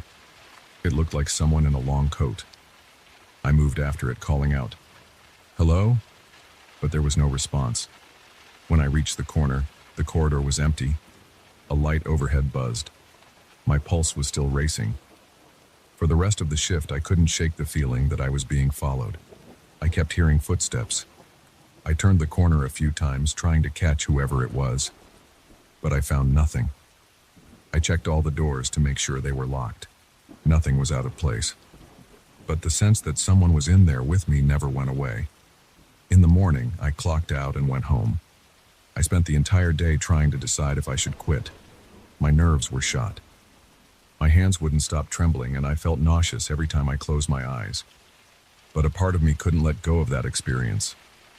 I needed answers, so I went back to work the next night. The moment I walked in, I saw that the paintings were changed again. The soldier painting was missing from its original spot. In its place was a blank canvas with faint outlines of a uniform. It was like the soldier had stepped out. My stomach clenched. I hurried to the big banquet scene. The woman in black was gone too. Several other figures in that painting were in different spots, and one chair was empty. I went straight to the lobby and stared at the glass display case. My reflection looked normal now. No strange corridor behind me. I tapped the surface in different spots, but it felt solid. I couldn't push through. Confused, I walked around for a while, looking for any sign of the missing figures. That's when I saw movement near one of the sculpture halls. I turned my flashlight, and sure enough, I spotted the soldier in the distance. It was the same old military uniform, but now it looked like worn fabric instead of paint. He moved quickly around a corner, and I chased after him. I caught a glimpse of him near an exit door. He had a stern face, and he seemed tense, like he was on guard duty. He looked over his shoulder at me, then disappeared through the door. I rushed to the door, thinking I'd catch him outside. But when I opened it, the parking lot was empty. The night air was cold, and I stood there feeling lost. I closed the door and stepped back inside. My nerves were on edge, and I didn't have a clue what to do. I walked around the museum's perimeter, trying to find him, but he was gone. An hour later, I heard soft footsteps upstairs. My legs felt heavy as I climbed the staircase. At the top, near the modern art section, I found the woman in black standing by a window. She didn't look at me. She was staring at the city lights, almost like she was seeing them for the first time. She reached out and touched the glass. I heard a slight squeak as her glove rubbed against it. She was solid and real. Her dress made a faint rustling sound when she moved. I didn't know what to say, but I tried to speak. "Ma'am, you're not supposed to be here," I muttered, my mouth dry. She turned around and her eyes met mine. She looked more shocked than afraid, like she couldn't believe I was talking to her.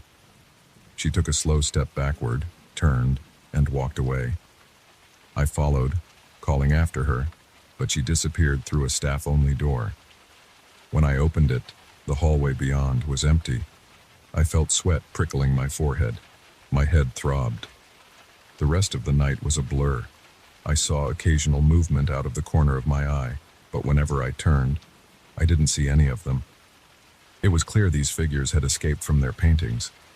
I also had this gut feeling that each time I stepped through that glass, I let someone else out. That was my guess, and I hated how helpless it made me feel. I spent the next few nights trying to fix it. I'd circle the museum looking for any sign that the glass might let me back in. I thought maybe I could go inside again and somehow bring them back. But the display case stayed firm. There was no ripple. I tried tapping it the same way as before. I tried focusing on my reflection. Nothing worked. Meanwhile, I kept spotting figures roaming in distant corridors. They didn't bother me, but they seemed lost, or maybe curious. I saw a woman in a white lace dress examining a sculpture of a horse. I saw a man in a dark coat standing near the cafe, looking at the vending machines like he was trying to figure out how they worked. One night I almost cornered the soldier in the main lobby, but he slipped away. I was starting to think they weren't hostile. They didn't seem aggressive. They just seemed like they didn't belong. I wanted to ask them what they wanted, but I couldn't get close enough. And I sure wasn't going to call the cops or anything. How would I explain that? Eventually, I tried an experiment. I stood in front of the display case and looked at my reflection. I said out loud, "I want to come in. I won't hurt anyone."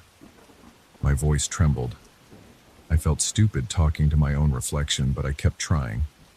On the fifth attempt, the glass rippled at the bottom again, just for a split second. I quickly shoved my hand through and forced myself inside. The cold sensation came back and I stepped into that strange corridor again. I looked around.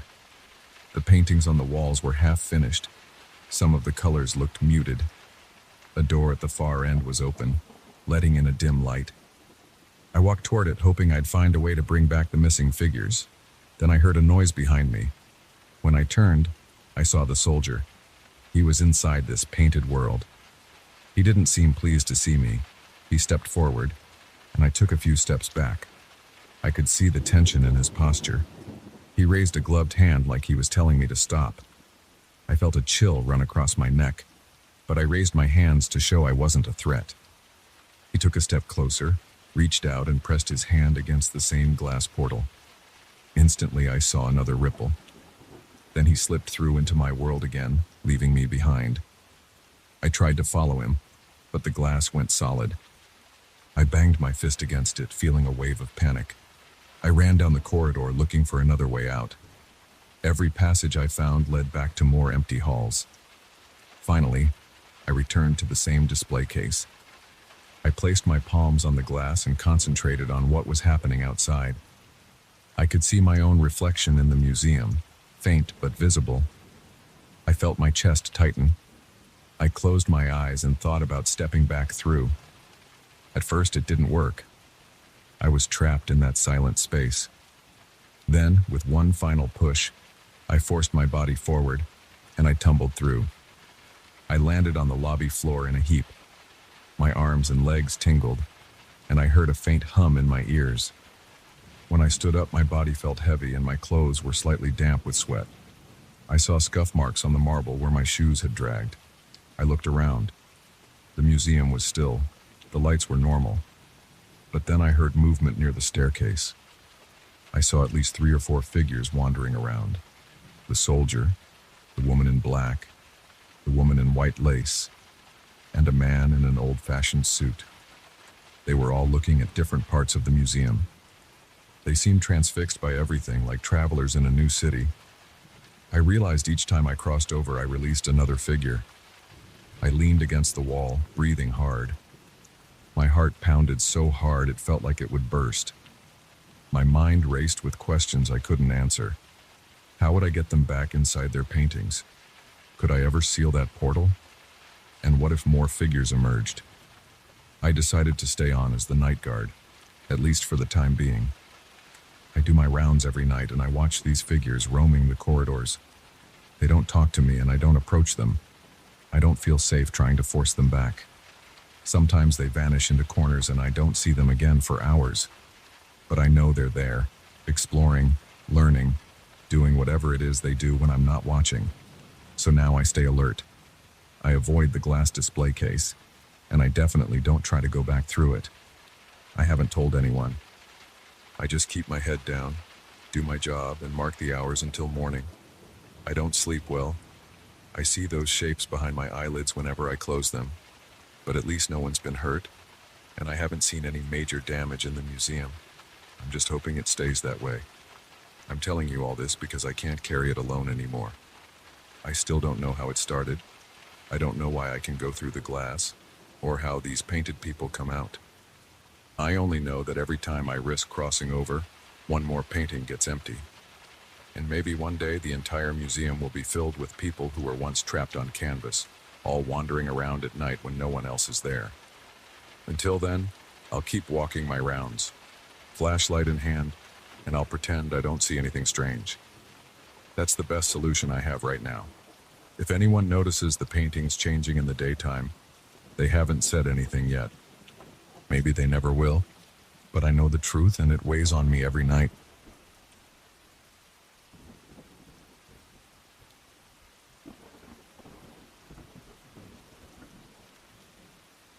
I still remember the chill in the air when I first laid eyes on that mirror. My flashlight beam caught its dull surface at the back of a cramped cavern, and for a split second, I thought it was just a rock formation. But the shape was too smooth, and it reflected my light in a strange way. I'd been exploring old sites for a month, gathering notes on rituals that local communities had once practiced. I wasn't expecting to find something like that tucked away behind layers of dust and cobwebs. It looked ancient, with markings along the rim that I couldn't read. I felt my heart pound harder as I stepped closer. I'm not usually spooked by random objects. I've seen old idols, worn-out figurines, and I've touched relics that felt cold to the touch. This mirror, though, felt different. Its presence made my skin crawl. I'm an anthropologist by trade, so I'm used to handling fragile items. I ran my gloved fingertips along the edge. The metal was tarnished, but solid. There were odd engravings around the border, almost like small geometric shapes arranged in a circle. I shrugged it off at first, thinking it might be just a decorative piece used in ceremonies. The reflective surface was scratched and dull, but I could still see my face in it, though my features looked warped and faint. As I studied it, I noticed my breathing getting faster.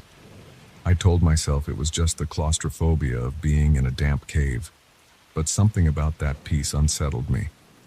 When I brought the mirror back home, I wiped it down and tried to clean some of the grime from its surface. My apartment isn't large. I live alone, so I set the mirror up in my living room on a small table near the wall. I wanted to examine it under better lighting. I had a basic lamp shining down on it, and I jotted down observations in my notebook. The markings around the rim still puzzled me, and I planned to look them up in my reference materials. After a while, I got up to go to the kitchen. It was pretty late, maybe close to midnight, and I was hungry. I remember walking past the mirror and catching my reflection. I looked tired. Then I stepped away, headed to the kitchen, and something felt off. My muscles tensed. I turned back to the living room and saw the mirror from the corner of my eye. It seemed like my reflection stayed there just a little longer than it should have. I shook my head and blamed my own fatigue. That night, I found myself waking up every couple of hours. I'd roll over in bed, aware of a dull ache in my chest. I kept thinking about that moment in the living room. I kept picturing my reflection not following me right away. It made me sweat. By morning, I convinced myself I must have been half asleep and just imagined it. I got up, took a shower, and tried to ignore the anxiety I felt about going back to that mirror. I spent the day comparing the engraved patterns to some references online. None of the usual scripts matched. The shapes seemed unique, like a series of triangles and intersecting lines arranged in a spiral.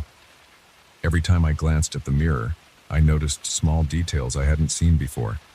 Tiny nicks in the metal or faint streaks on the reflective surface. Around dinner time, I stood up to stretch and approached the mirror. My reflection stared back at me. I lifted a hand to rub the back of my neck. The reflection did it too, but with a slight delay. It was less than a second, but I saw it. My hand touched my neck first, and then I saw my reflection's hand move. I froze. My heartbeat thumped against my ribs. My scalp tingled. I thought maybe there was something about the old surface that created a lag, like a trick of the eyes. I tried flicking my fingers. Again, there was a delay. I took a deep breath, then took a step back. I watched as my reflection took a moment longer to step back. The delay was there, small but noticeable. I thought about calling a friend or a colleague to show them, but I felt stupid. I figured I should record it, so I grabbed my phone. I propped it up on a stack of books, pointed it at me in the mirror, and tried to replicate the delay. I raised my right hand while looking at the mirror. The reflection raised its hand, but on the phone screen I couldn't see any delay. It looked perfectly normal in the video. That freaked me out more. I realized this delay was only visible to me in real time. The recording showed everything in sync. I must have replayed that video 5 times, hoping to spot a glitch. There was nothing. My reflection on the screen moved exactly as I did. That night I left the living room lights on. I couldn't bring myself to turn them off and walk past that mirror in the dark. I tried to do some reading in bed, but I couldn't focus. My eyes kept drifting to the open doorway leading to the living room. I kept imagining that if I got up and peeked around the corner, I'd see my reflection looking at me from the mirror. I told myself I was being irrational. I'm a researcher. I deal with facts, documentation, and physical evidence. But none of that helped with the lump in my throat or the tightness in my stomach. By the 3rd day, I noticed the delay getting worse. It wasn't just a fraction of a second anymore. In the morning, I walked past the mirror with a mug in my hand. I caught a glimpse of my reflection, and my reflection didn't move. It held still for a full second after I'd already passed. Then it hurried to mimic the motion, like it was trying to catch up. I stopped in my tracks and stared at the mirror, my hands shaking. My reflection stood there, staring back. When I lifted my left hand, the reflection waited almost a full second before lifting its left hand. It didn't feel like I was looking at a normal reflection anymore. It felt like something else was mimicking me in real time, but with a lag. I realized I didn't want to keep it in my living room. I decided to move it to a spare closet. I grabbed the mirror by its sides, careful not to touch the reflective surface, and leaned it against the closet wall. My heart was racing the whole time. My reflection seemed to stare at me from behind the glass, moving a half second too late. At one point, it felt like my reflection's eyes lingered on me, even when I glanced away. My face felt hot and my arms were shaking, but I managed to shove the mirror into the closet and close the door. I tried to go about my business for the rest of the day. I made phone calls, responded to emails, sorted out some notes from my last trip, but I couldn't stop thinking about the mirror in my closet. I kept replaying that moment when I saw my reflection not moving at the same time as me. By late afternoon, I decided I wanted it out of my home entirely. I didn't know if I should give it to a museum or store it somewhere else, but I wanted it gone. Before making that decision, I told myself I needed to examine it one more time. Maybe I was missing something obvious. Maybe there was a reason for the delay that I hadn't figured out yet. So I went to the closet and opened the door. The mirror's surface was dim in the shadows, but I could still see my shape standing in front of it. I reached over to flick on a nearby light. My reflection was already standing upright, eyes level with mine. I let out a shaky breath and forced myself to stand still. My reflection stood motionless, but about a second later it straightened its posture, as if copying me a moment too late. My heart pounded so loudly that my vision felt shaky. I raised my right hand and it waited a beat before raising its hand. Then I took a step backward and my reflection stared at me for 2 seconds before finally taking a step back. This was more than just a lag. It looked like it was studying me before deciding to move. I whispered to myself, "What the hell is happening?" My voice quivered. I moved closer to the mirror, almost pressing my nose to the surface. My reflection was slow to respond, but eventually leaned in. At this point, I could see the tension in my own face, the beads of sweat near my hairline. But my reflection's expression was slightly off, like it was frowning more than I was. I took a step away, and its eyes flickered with something like curiosity. It didn't move for 3 seconds, then it stepped away. I felt dizzy. My lungs felt tight. I wanted to put the mirror in my car and drive it out somewhere remote. I grabbed my coat and found a thick blanket, planning to wrap the mirror and toss it in my trunk. But as I reached for it, my reflection darted a hand out in the mirror's surface. It was quick, almost like it was trying to grab me through the glass. My heart jumped, and I stumbled backward, banging into the closet door. I let out a startled yell. My reflection still had its arm extended, but it was angled in a way that didn't match my own posture. I could see my arm at my side, but the reflection's arm was raised, palm facing me. It stayed like that for a few seconds, then slowly lowered its hand as though it was sneering at me. My mouth felt dry and a cold sweat ran down my back. In a panic, I slammed the closet door shut. I heard the wood rattle. My hands shook so badly that I dropped the blanket. I cursed under my breath. I needed to calm down. I needed to think. I sank onto the couch in the living room. My pulse was racing and my forehead felt slick. I tried to focus on the facts. The mirror had some odd effect on my reflection, and it didn't show up on video. Whatever was going on, it was messing with my head. I felt a strong urge to leave the apartment, but I couldn't just abandon my own place because of some bizarre object.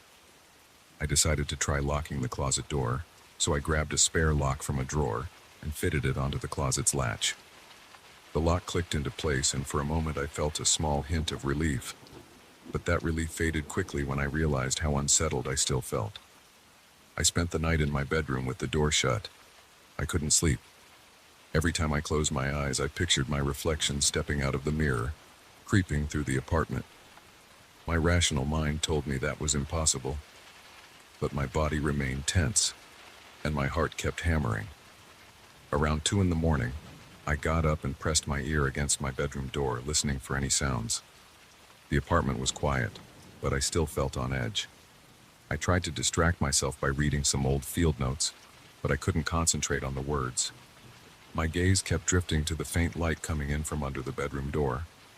I imagined a shadow passing by. My stomach churned, and I forced myself to breathe slowly. When the sun finally rose, I decided I couldn't keep the mirror here any longer. I drank some coffee even though my hands were trembling. Then I walked to the closet with my phone in hand. The lock was still in place. I stood there, breathing in and out, telling myself it was going to be fine. I grabbed the key, unclasped the lock, and opened the door.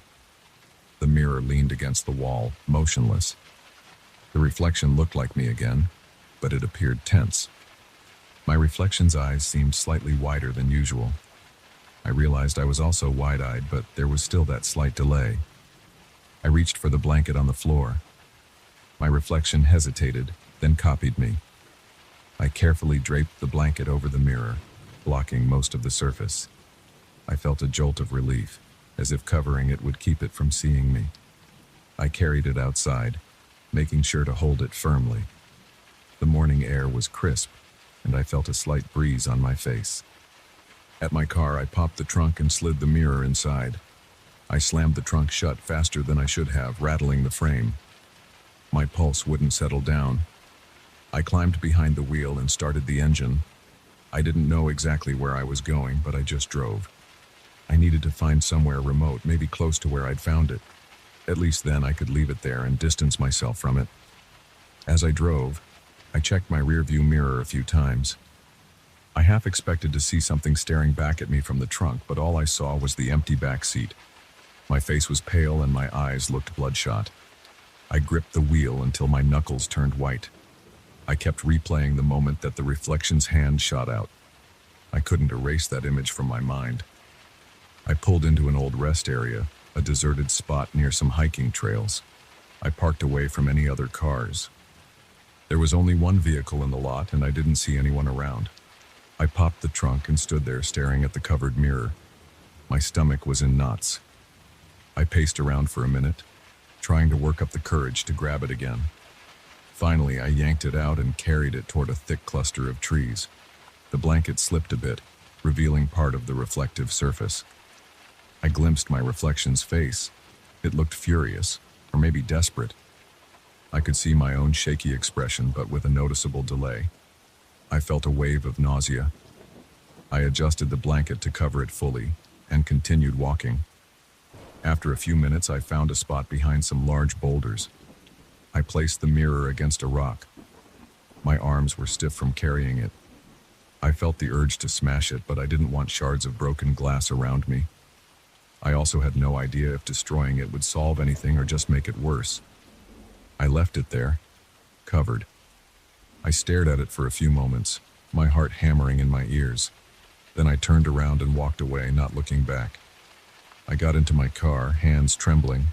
My breath felt shallow, and sweat clung to the back of my neck.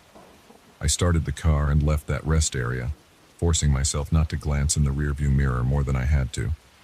I didn't feel safe exactly, but I felt like I might be able to sleep again. I gripped the wheel and focused on the road. My mind kept going back to that last look at my reflection, the way it seemed to have its own expression. The memory made my chest tighten, but I told myself it was over. I drove home, locked my door, and collapsed on the couch. I didn't look in any mirrors for the rest of that day. Even now, I avoid them when possible. I'm not sure if that mirror is still out there, wrapped in that blanket and sitting against a boulder. I haven't heard anything about it, and I haven't told anyone the whole story. I just know I'm not going to look for it again. I try to live my life in my small apartment, with my old research books and the knowledge I've gathered over the years. But I keep all my mirrors covered now. I don't trust reflections anymore. And sometimes, when I pass by a reflective window or a polished metal surface, I swear I catch a delayed movement out of the corner of my eye. Then I force myself to look away. I figure it's better not to see what might be there waiting to do something I'm not doing.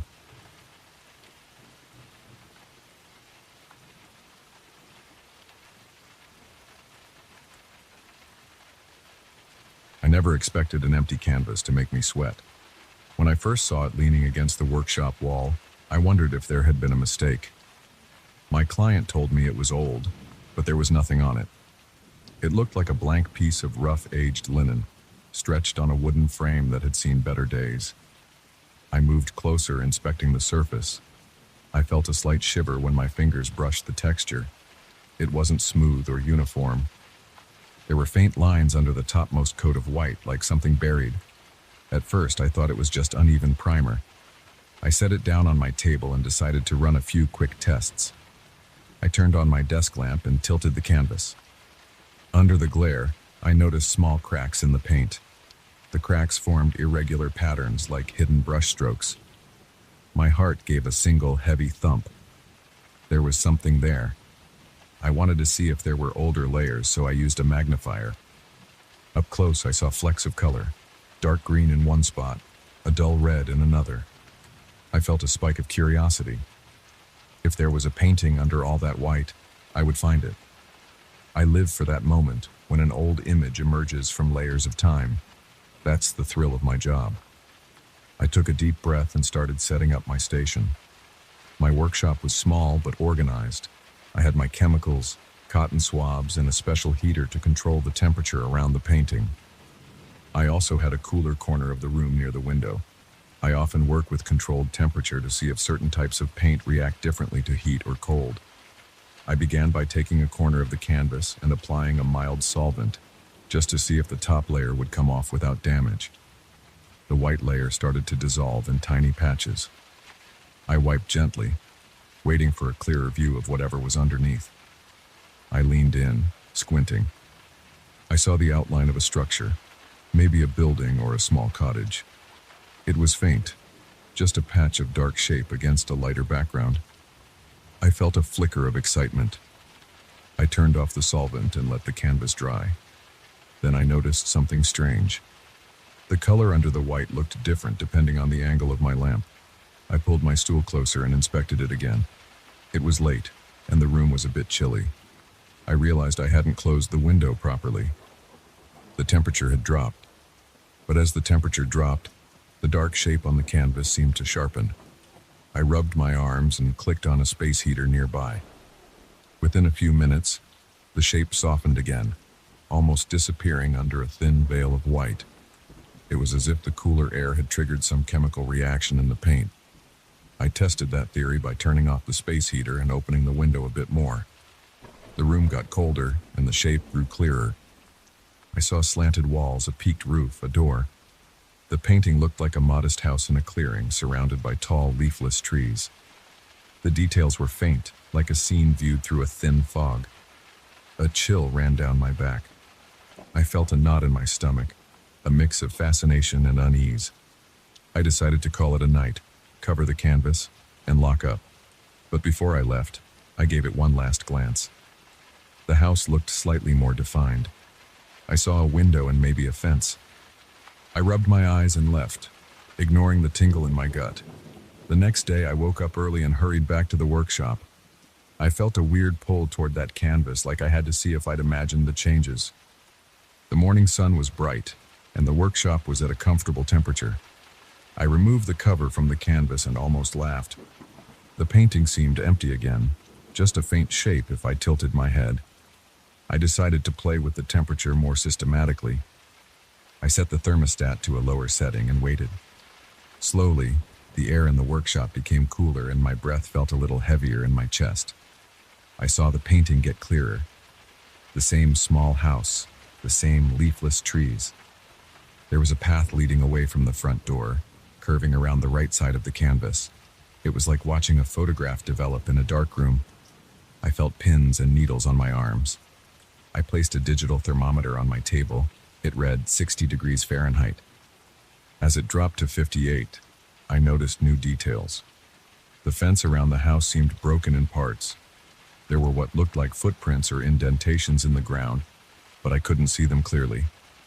I decided to drop the temperature further, so I pulled out a portable air conditioner I sometimes use for certain projects. As the air got colder, my fingers felt stiff. I put on a light jacket and kept watching the painting. The scene became more distinct. I saw something on the ground near the fence. It looked like a large box or crate. The roof of the house had missing shingles, and the wood seemed warped in spots. My heart was beating faster. I leaned in to examine the brushstrokes. I realized there were multiple layers here, each triggered by a certain temperature. If the temperature was around 60 degrees, I saw the first scene, the small rundown house with a broken fence. Around 55 degrees, it shifted. The ground became muddier. The trees looked like they had been stripped of their bark. The path had a strange texture as though it was wet and uneven. I stepped back and rubbed my hands. My breath came out in small clouds now. The thermometer read 52 degrees. That's when I noticed more changes. The house no longer looked empty. A light glowed through one of the windows on the second floor. I couldn't see movement, but that glow made my scalp tingle. I kept the air conditioner running until the temperature in the workshop reached 48 degrees. My teeth chattered a bit, and my nose felt cold. The painting took on a darker tone. The trees seemed closer to the house, like they had grown or bent inward. The fence looked rotten, leaning at odd angles. The box near the fence was open, and I thought I saw something inside it, but the details were blurry. I stared at that spot until my vision blurred. There was a tension in my shoulders, like I was bracing for something. Then I heard a popping sound from the circuit breaker. The air conditioner clicked off. The power had tripped. I cursed under my breath and flipped the switch back on, but I decided I needed a break. My hands were freezing and I felt jumpy. I shut everything down and went to get some coffee. I came back an hour later, letting the workshop return to a more normal temperature. The painting went back to showing almost nothing. The white layer seemed to reassert itself and the house faded away. The thermostat read around 68 degrees now. I stood there, finishing my coffee, wondering if I had discovered some kind of temperature-sensitive paint. I'd heard of old pigments that changed color with heat or cold, but I'd never seen anything this elaborate. I felt a growing urge to push further, to see what other layers existed. I checked my supplies to make sure I had enough protective gear and decided to tackle it after dinner. I was too wired to do anything else. That evening, I set up a new system to control the temperature more precisely. I closed all windows, sealed the doors, and turned on the air conditioner. I watched the thermometer drop slowly. At 60, the basic scene appeared again. At 55, I saw the muddy ground. At 52, I noticed the second floor window glowing. At 50, the fence posts looked twisted, and the crate next to them appeared more like a chest with broken hinges. I felt the hair on my arms stand up. I pulled my jacket closer around me. The air felt heavy, almost damp. My breath tasted stale, and I had a faint ache behind my eyes. I kept lowering the temperature. At 47 degrees, the scene became sharper. The bark on the trees seemed peeled away, leaving pale, raw trunks. The door of the house was partly open, revealing darkness inside. My stomach cramped. I can't explain why, but I felt something in my chest tighten, like my body sensed I was crossing a line. I forced myself to continue. I wanted to see the entire painting. I wanted to know how many layers existed. At 45 degrees, the glow in the second floor window changed color. It went from a soft yellow to a harsher, almost bluish light. It pulsed slightly, like a flickering bulb. My heart was pounding, and I felt a cold sweat break out on my forehead. I touched my face and found it clammy. I blinked to clear my vision. The painting looked more detailed, but also more disturbing. The ground around the house had dark patches, like large wet stains. The fence had collapsed in places. The chest by the fence was wide open, and I saw a tangle of shapes inside. I couldn't tell what they were. They looked twisted and jumbled, maybe blankets or old cloths. My jaw clenched. I felt a rush of adrenaline, like I was about to run from something. I decided to push just a bit more. I lowered the thermostat to 43 degrees. That's when the air conditioner made a grinding noise, like it was struggling. The lights in the workshop flickered. My eyes were locked on the painting. The scene had changed again. The chest was now lying on its side and something spilled out of it. The house door looked wider open. The glow in the upstairs window flickered, lighting the inside of the room. I thought I saw a shape near that window, a silhouette or an outline. I couldn't see a face, just a darker area behind the glass. A knot formed in my throat. My heart was racing so fast it hurt. I felt dizzy, but I couldn't look away. The temperature dropped to 40 degrees. I was shivering. My fingertips were numb. My breath came out in shaking spurts. I stepped closer, bracing my free hand on the edge of the table to steady myself. The painting's details were so crisp now. The path leading around the house looked wet, almost shiny. The trees angled in like jagged pillars. The fence was broken in multiple places. The chest spilled a cluster of ragged objects. I couldn't tell if they were clothes or rags. I tried to focus on the upstairs window. The light was strobing, flickering on and off. The silhouette was gone, but I felt like someone was staring back at me. My heart hammered in my ears. I was breathing through my mouth, taking quick, shallow breaths. Suddenly, the entire workshop went dark. The air conditioner stopped. The lights went out. I stumbled and almost fell. I fumbled for my phone in my pocket, turned on the flashlight, and pointed it at the breaker box. I heard a soft humming from the air conditioner as if it was about to restart, but then it clicked off again. The overhead lights blinked once, then stayed dead. My phone's flashlight cast shaky shadows on the walls. I felt frantic. My chest was tight and I had trouble breathing. I hurried to the breaker box, flipping switches. Eventually, the lights returned with a loud buzz, but the air conditioner was shot. The temperature started rising again. I forced myself to turn around and face the painting. My phone's flashlight shone on it. The scene was still there, but it was starting to fade. The bark on the trees regained some color. The twisted fence posts smoothed out and the door of the house looked less open. The chest on the ground blurred a bit, its contents losing definition. My pulse was still racing. My throat felt dry. I wasn't sure if I wanted the painting to fade or if I wanted to keep seeing it. I stepped forward, shining the light to check if there were any hidden markings. I saw small letters along the bottom edge, half covered by flaking paint. I crouched down.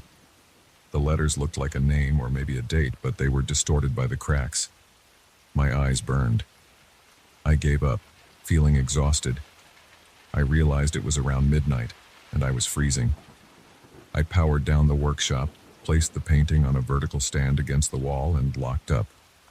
On the walk home, I noticed my hands were shaking. My gut was tight, and I felt anxious. I couldn't shake the image of that flickering light in the window. I kept imagining it strobing faster, like something inside was trying to send a signal. I clutched my jacket, took deep breaths, and forced myself not to run. The night air felt harsh on my skin. When I got inside my apartment, I turned on every light. I couldn't sleep well.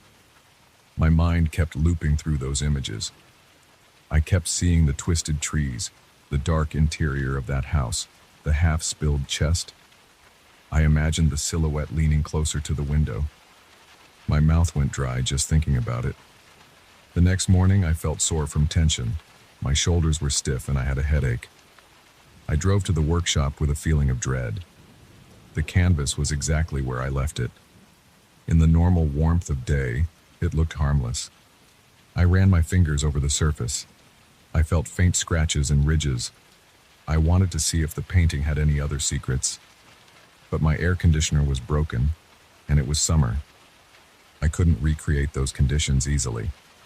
I sat on my stool, gazing at the faint lines. I thought about calling the client, explaining the situation, but I didn't know how to describe it. Your blank canvas has hidden layers that only appear in the cold. They show a disturbing house that gets worse as it gets colder. That sounded ridiculous. Still, I felt I owed him an update. I decided to gather my notes and photos first. I checked my phone for the pictures I took. The images were blurry, as if the painting didn't photograph well. The details I remembered weren't clear. It was like the camera lens couldn't capture those strange layers. I shivered, remembering how real they looked in person. I set my phone aside and placed my palm against my forehead. My skin felt hot. Part of me wanted to destroy the painting. Another part of me felt drawn to it. I wanted to understand how it worked, where it came from, who made it.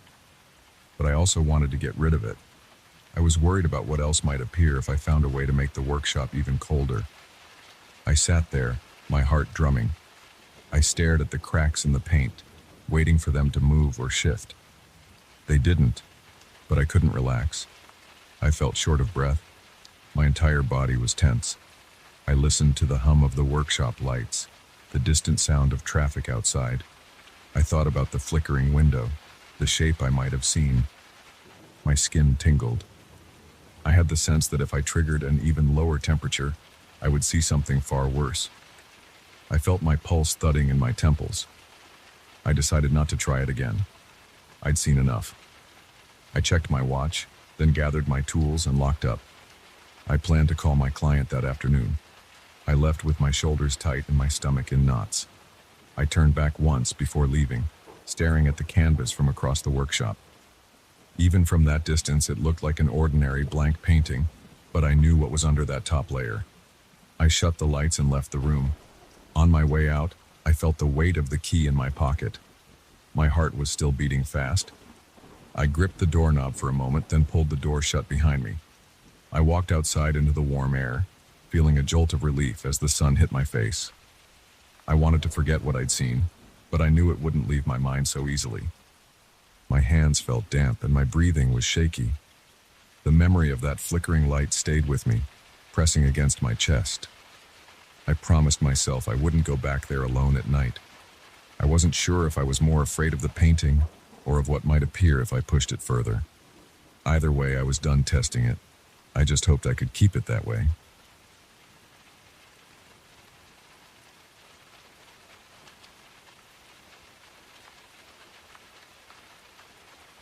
I got this telescope a few weeks ago. I thought it would be a fun way to spend my nights checking out the rings of Saturn or scanning the moon's surface. It was a brand new model with a fancy computerized mount. When I unboxed it, I felt like a kid who'd just gotten his favorite gift. I set it up in my backyard, aligned it according to the instructions, and waited for nightfall. That first night seemed normal enough, but then something strange happened. By the second night, I started seeing patterns in the sky that made no sense. I'd always used star charts and online apps to identify constellations. I enjoy that sense of orientation when I match the map with the real sky. But on that second night, I couldn't find any familiar star groups. The sky looked off. I saw bright points in places that didn't correspond to anything in my charts. I double-checked the telescope's alignment. I recalibrated it. I tried different filters. Nothing changed the fact that the star patterns looked weird, like random clusters. I felt confused but tried to keep calm. Maybe I messed up the settings.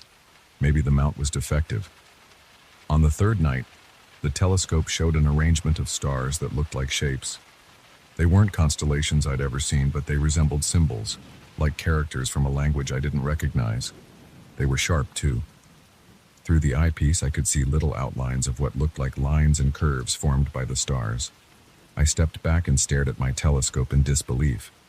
I felt a chill move across my shoulders. I took a breath and looked again. The shapes were still there. This was not my imagination. My heartbeat thudded in my ears. My mouth felt dry and I swallowed a few times, trying to stay rational. I wanted to take pictures. I had my phone adapter and a decent camera.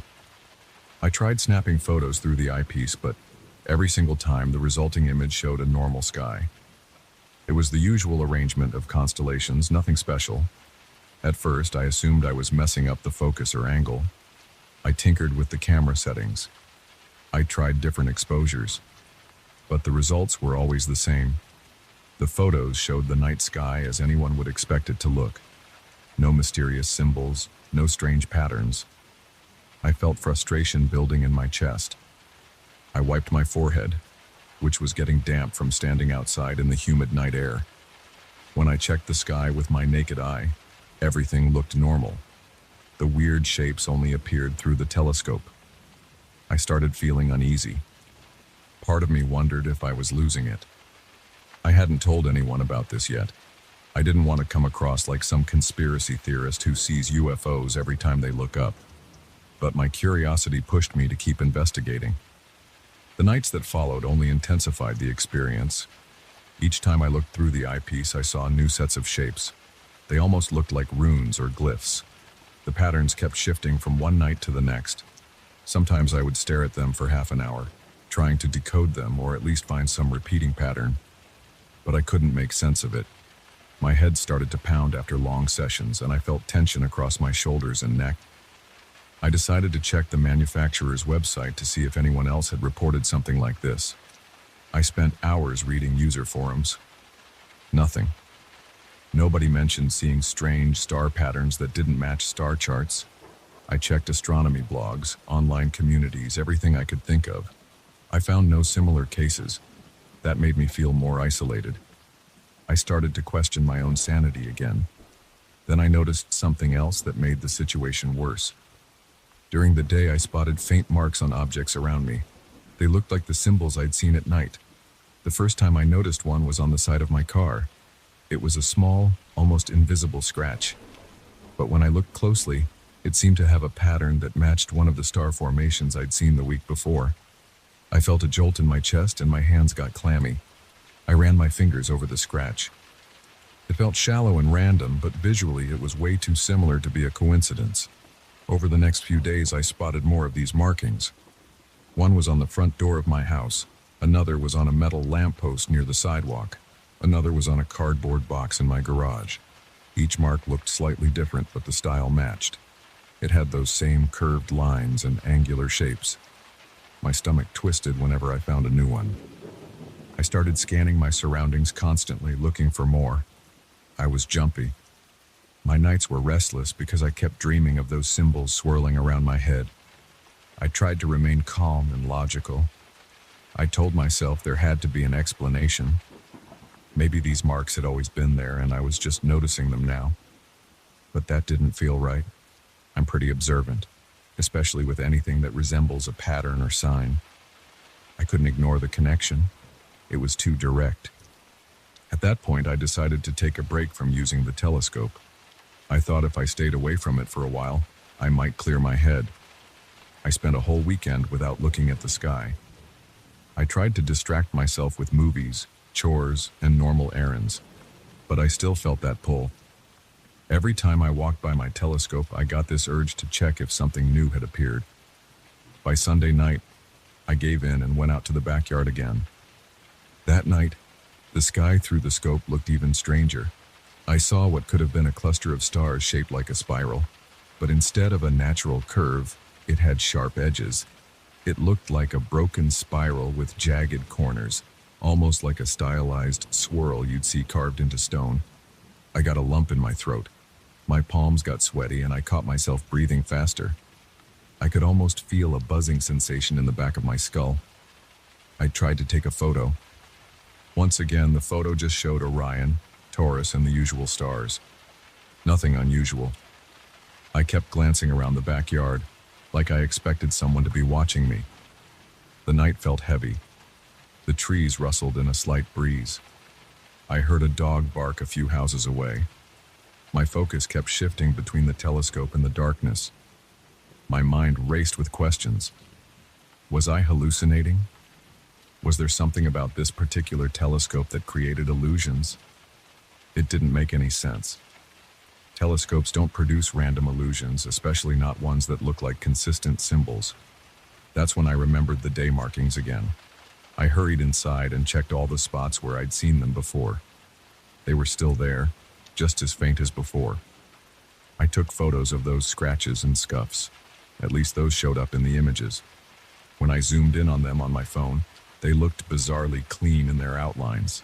They weren't normal wear and tear. They looked deliberate. Over the next week, I found even more of these marks. Some were on street signs near my house. Some were on random walls in nearby alleys. I even saw one on the bottom of a coffee mug in my kitchen cabinet. That discovery made me jump back, nearly dropping the mug. These things were everywhere, and I had no explanation. I felt my throat tighten and my heart pound. This was no longer just about the telescope. Something else was happening, and I was caught in the middle of it. I started feeling paranoid. I checked the locks on my doors and windows. I felt anxious whenever I left the house. My mind kept playing tricks on me. I'd see a shape in the corner of my vision and spin around, thinking it was another mark or something more sinister.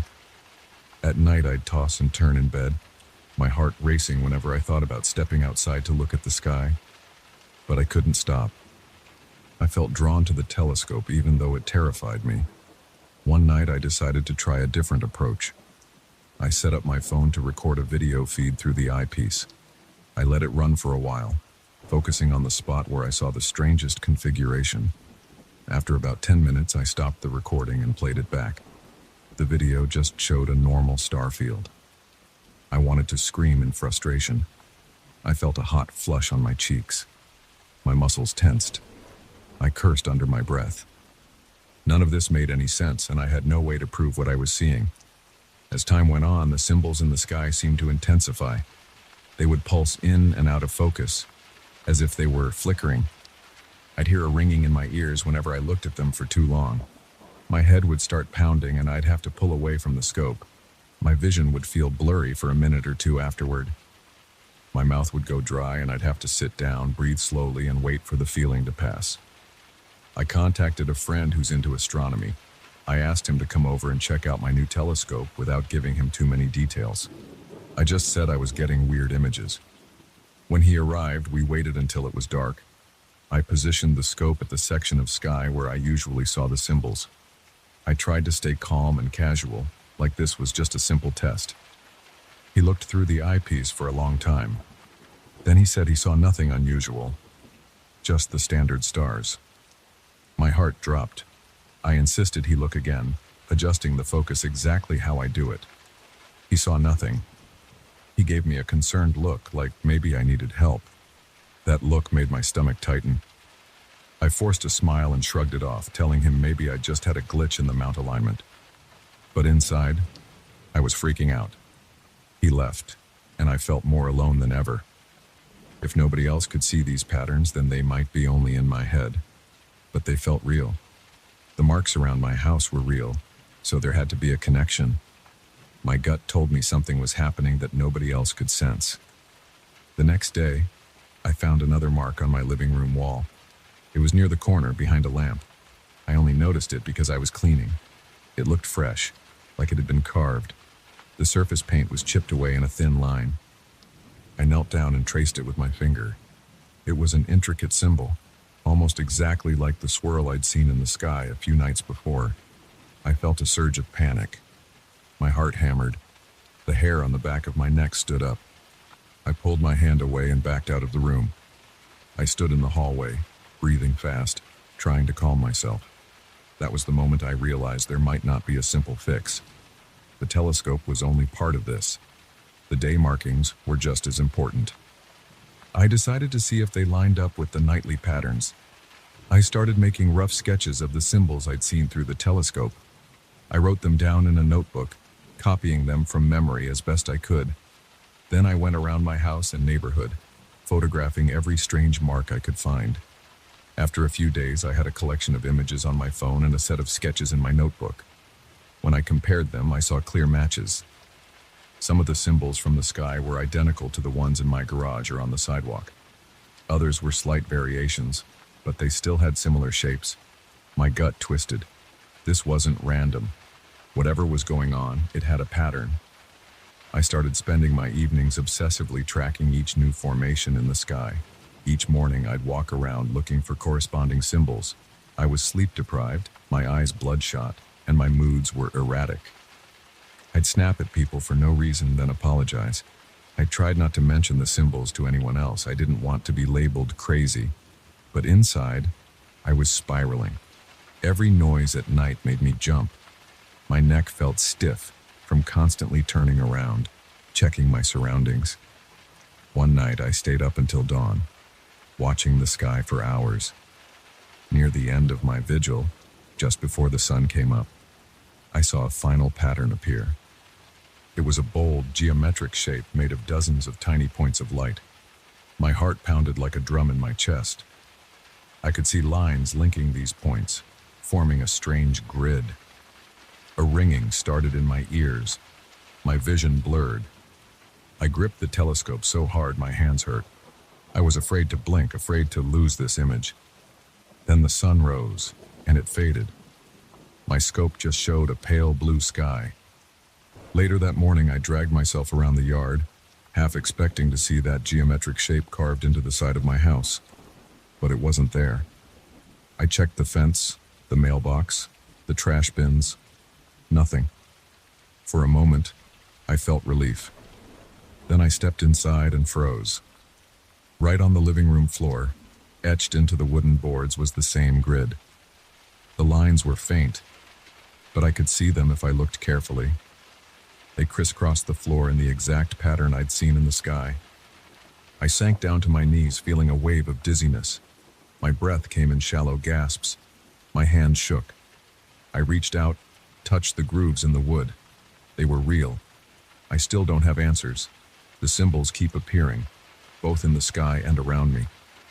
I can't capture them on camera at night, and nobody else seems to see them through my telescope. I feel trapped in this bizarre cycle. My body is tense all the time. I feel a pit in my stomach whenever nightfall approaches, but I can't stop myself from going outside and looking again. The more I see, the more I find new marks in my home and around town. I've learned to live with that constant unease, but it's wearing me down. I'm not sure where this is leading, Maybe I'm on the verge of discovering something, or maybe I'm just stuck in a loop that won't end. For now, I keep the telescope pointed at the sky, waiting for the next pattern to show up, and I keep bracing myself every time I scan my surroundings in daylight. Part of me wants to destroy the telescope and try to forget all of this, but I can't bring myself to do it. Something about these shapes has a hold on me. I don't know what they mean, and I don't know why they're appearing. All I know is that each night brings a new configuration, and each day I find more signs that it's bleeding into my world. That's the situation I'm in, and I'm just trying to hold on to my sanity while it unfolds around me.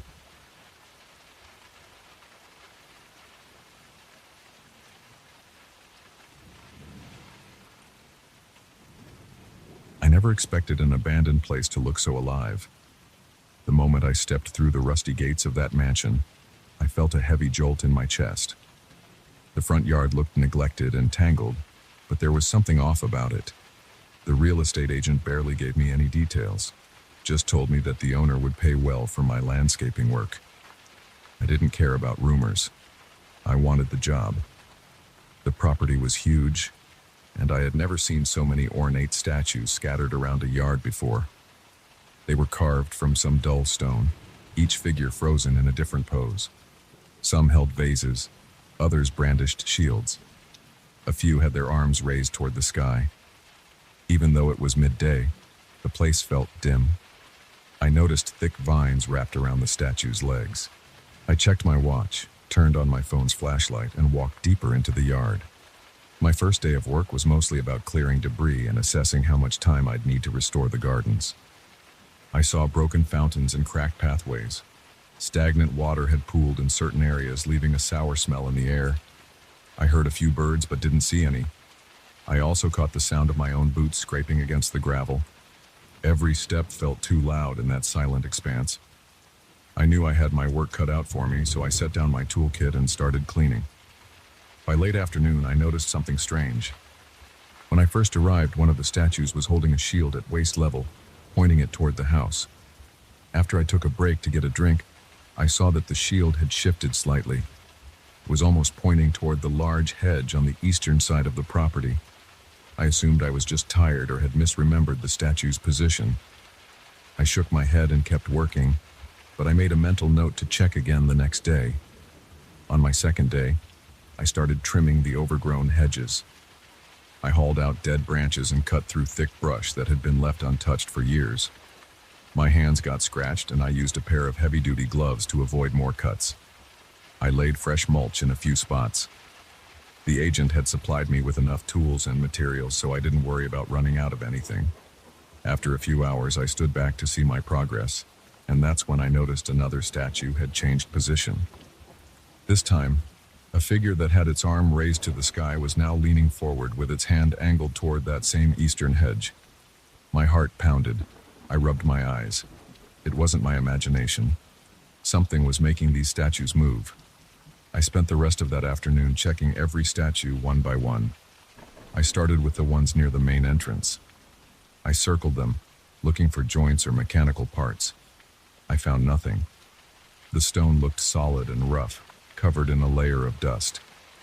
I didn't see footprints around them either, except my own. I couldn't figure out how they were changing positions. I felt a slight chill on the back of my neck. I stayed quiet and listened to the wind rustling the unkempt grass. No one else was there. That evening, I locked up my tools and walked around with a flashlight. The sun was setting, and long shadows stretched across the yard. A faint orange glow made the statues look more menacing. I approached the biggest one, a tall figure with a broken spear, right near the hedge on the east side. The spear tip was pointed away from the hedge when I first arrived in the morning. By sunset, it was angled right at the thickest part of the greenery. I stepped closer to the hedge and pushed aside some branches. I saw an old metal gate hidden behind the leaves. It was low to the ground, about waist height, with a small latch on one side.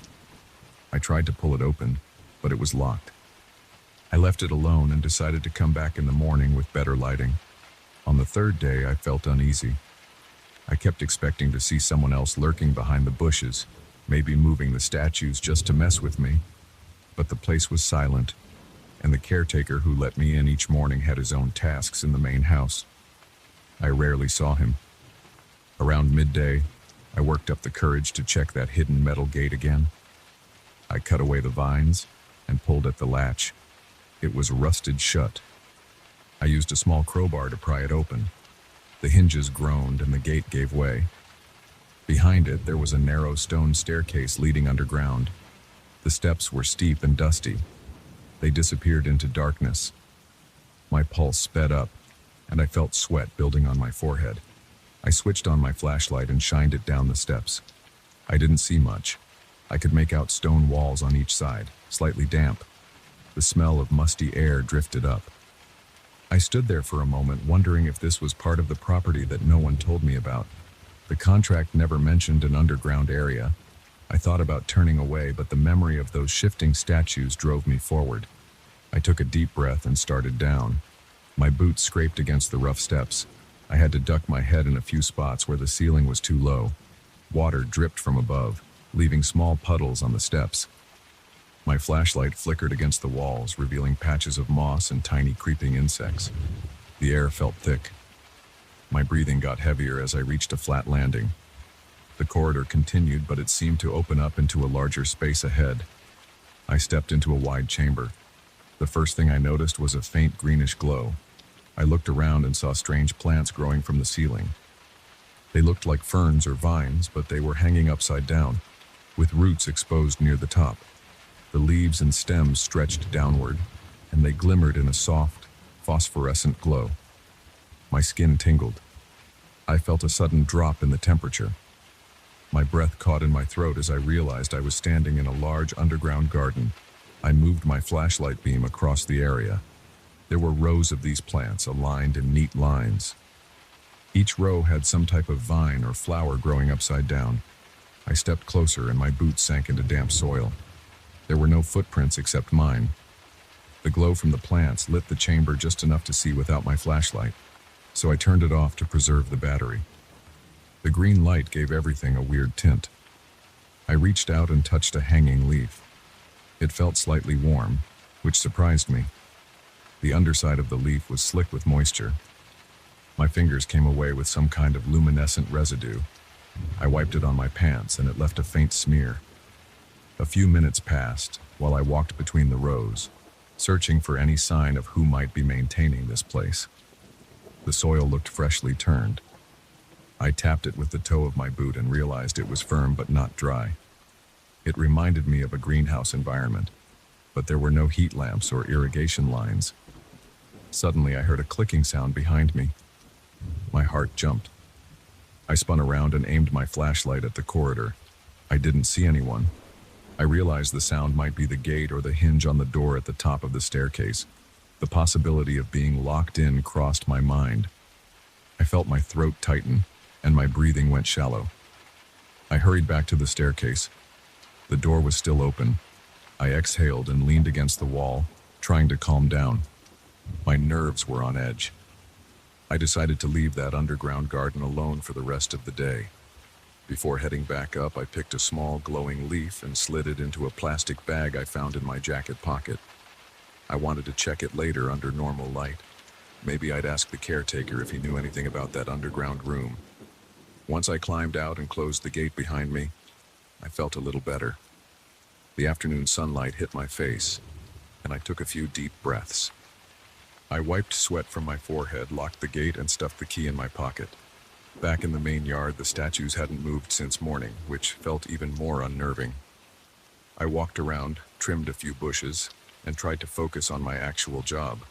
But I kept looking over my shoulder at the statues. Each one seemed to be facing in the direction of the hidden gate. My stomach twisted every time I noticed how their arms or heads pointed that way. I got this strong urge to leave the property, but I knew I couldn't quit.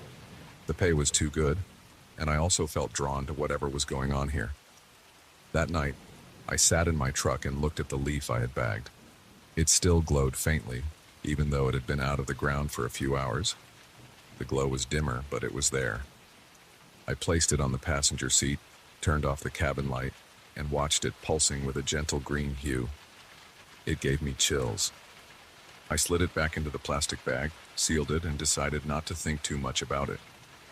Over the next few days, I tried to focus on my landscaping tasks, but the statues continued to move. Some had their heads tilted, others changed the position of their arms. All of them seemed to point in the same direction, toward that small gate. I asked the caretaker if he knew anything about a hidden staircase or underground garden. He shrugged and told me he had never been beyond the locked gate.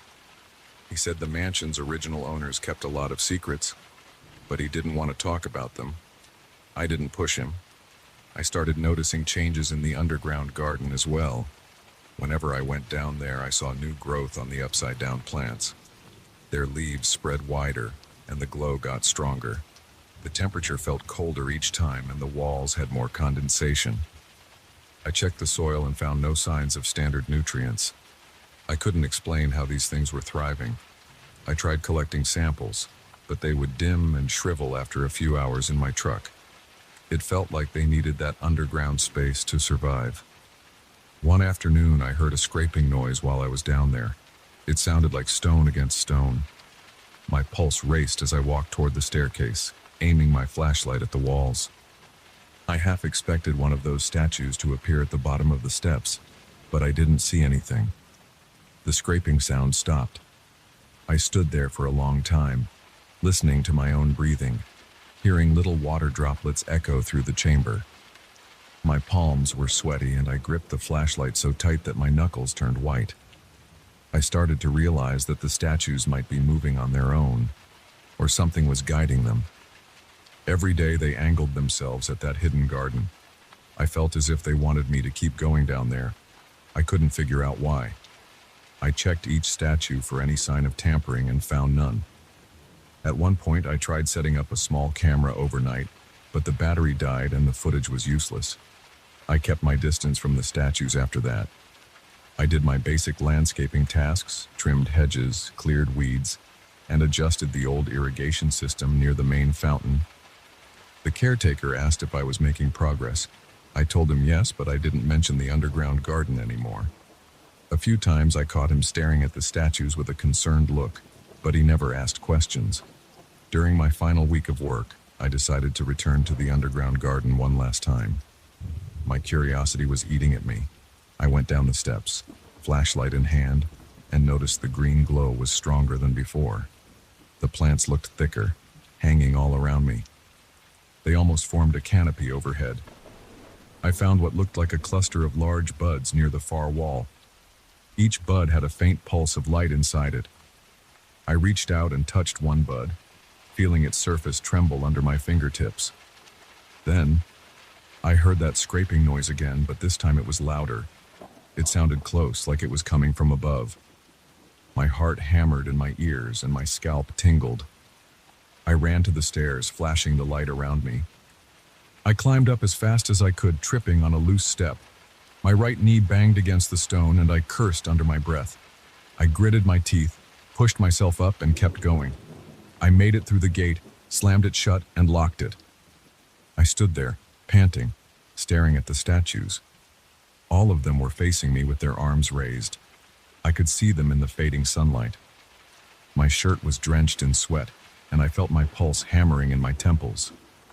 I gathered my tools without bothering to finish my scheduled tasks. I wanted to get off that property. I wiped the dirt from my jeans, climbed into my truck, and drove out through the rusted gates. My breathing was still ragged, and I could feel my hands shaking on the steering wheel. Once I was on the main road, I pulled over and tried to calm myself. I told myself that the moving statues and the upside-down glowing plants had to have some explanation. Maybe there was a hidden mechanism, or maybe the place was rigged somehow.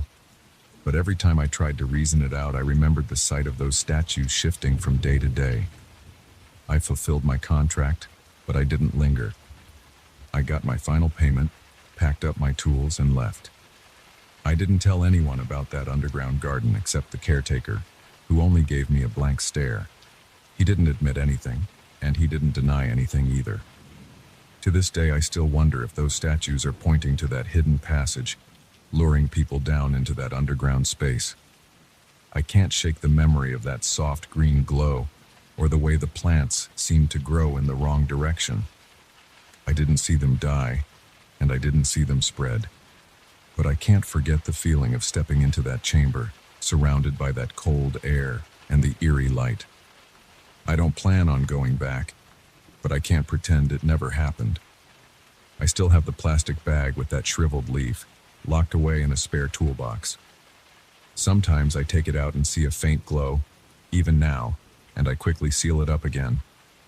I try not to think about what might still be growing under that mansion, where the sun never shines.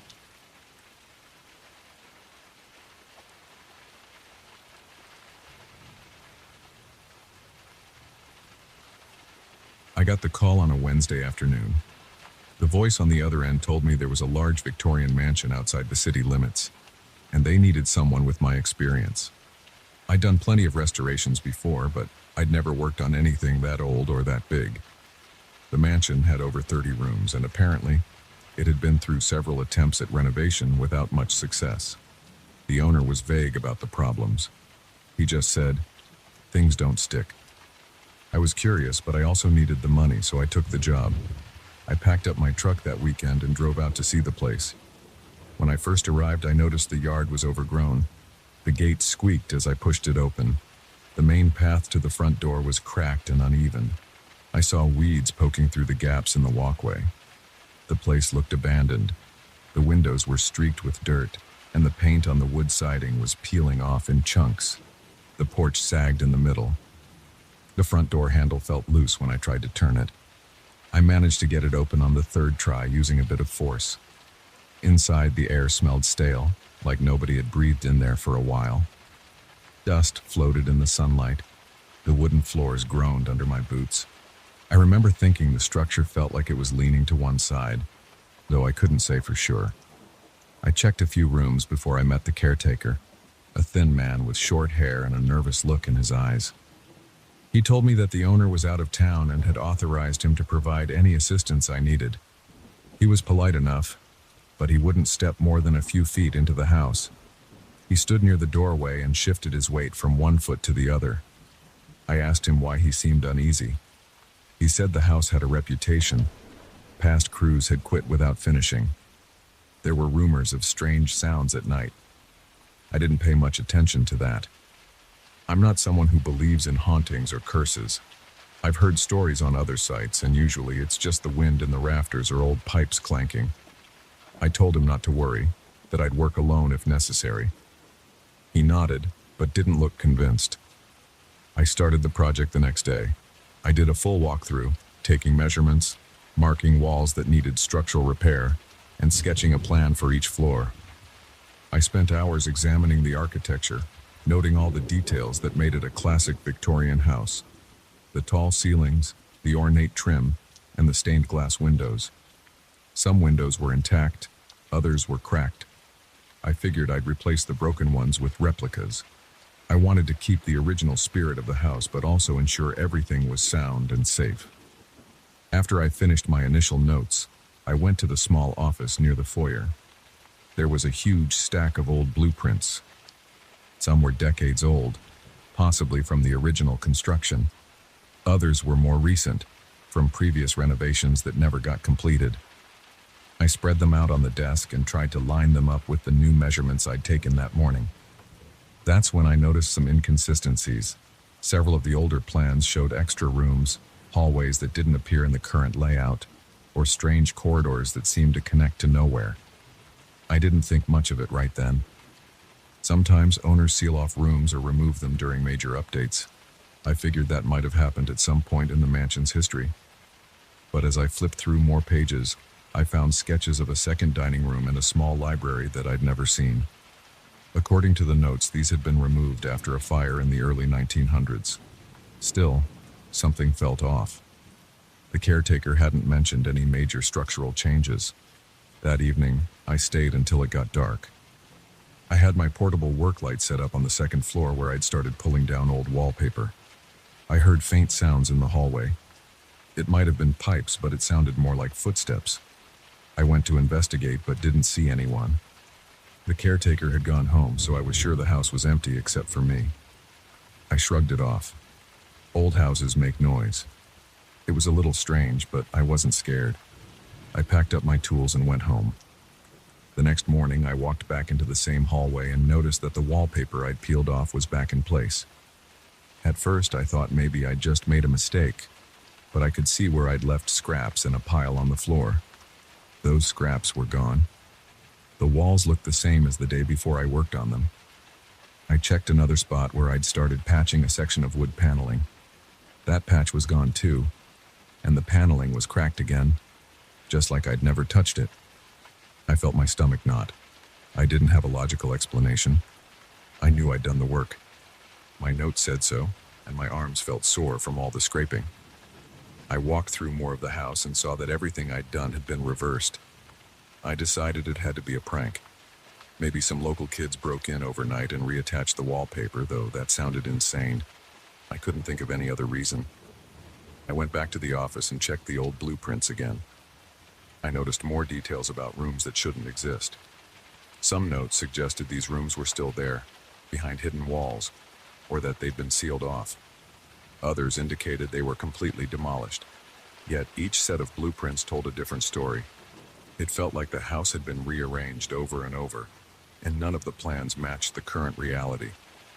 That night, I stayed later and set up a small camera in one of the hallways.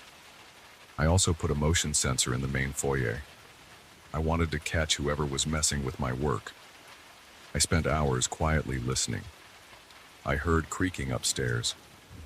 I heard what might have been voices, but I couldn't make out any words. I checked every room, shining my flashlight into every corner. I didn't find anyone. Around midnight, I got this strange feeling, like the air was heavier. My skin prickled. I left shortly after because the silence was getting to me. The next morning, I hurried to the camera. The memory card showed nothing. The recording ended abruptly around 2 in the morning. It was just static after that. The motion sensor hadn't gone off at all, yet all my previous day's work was undone again.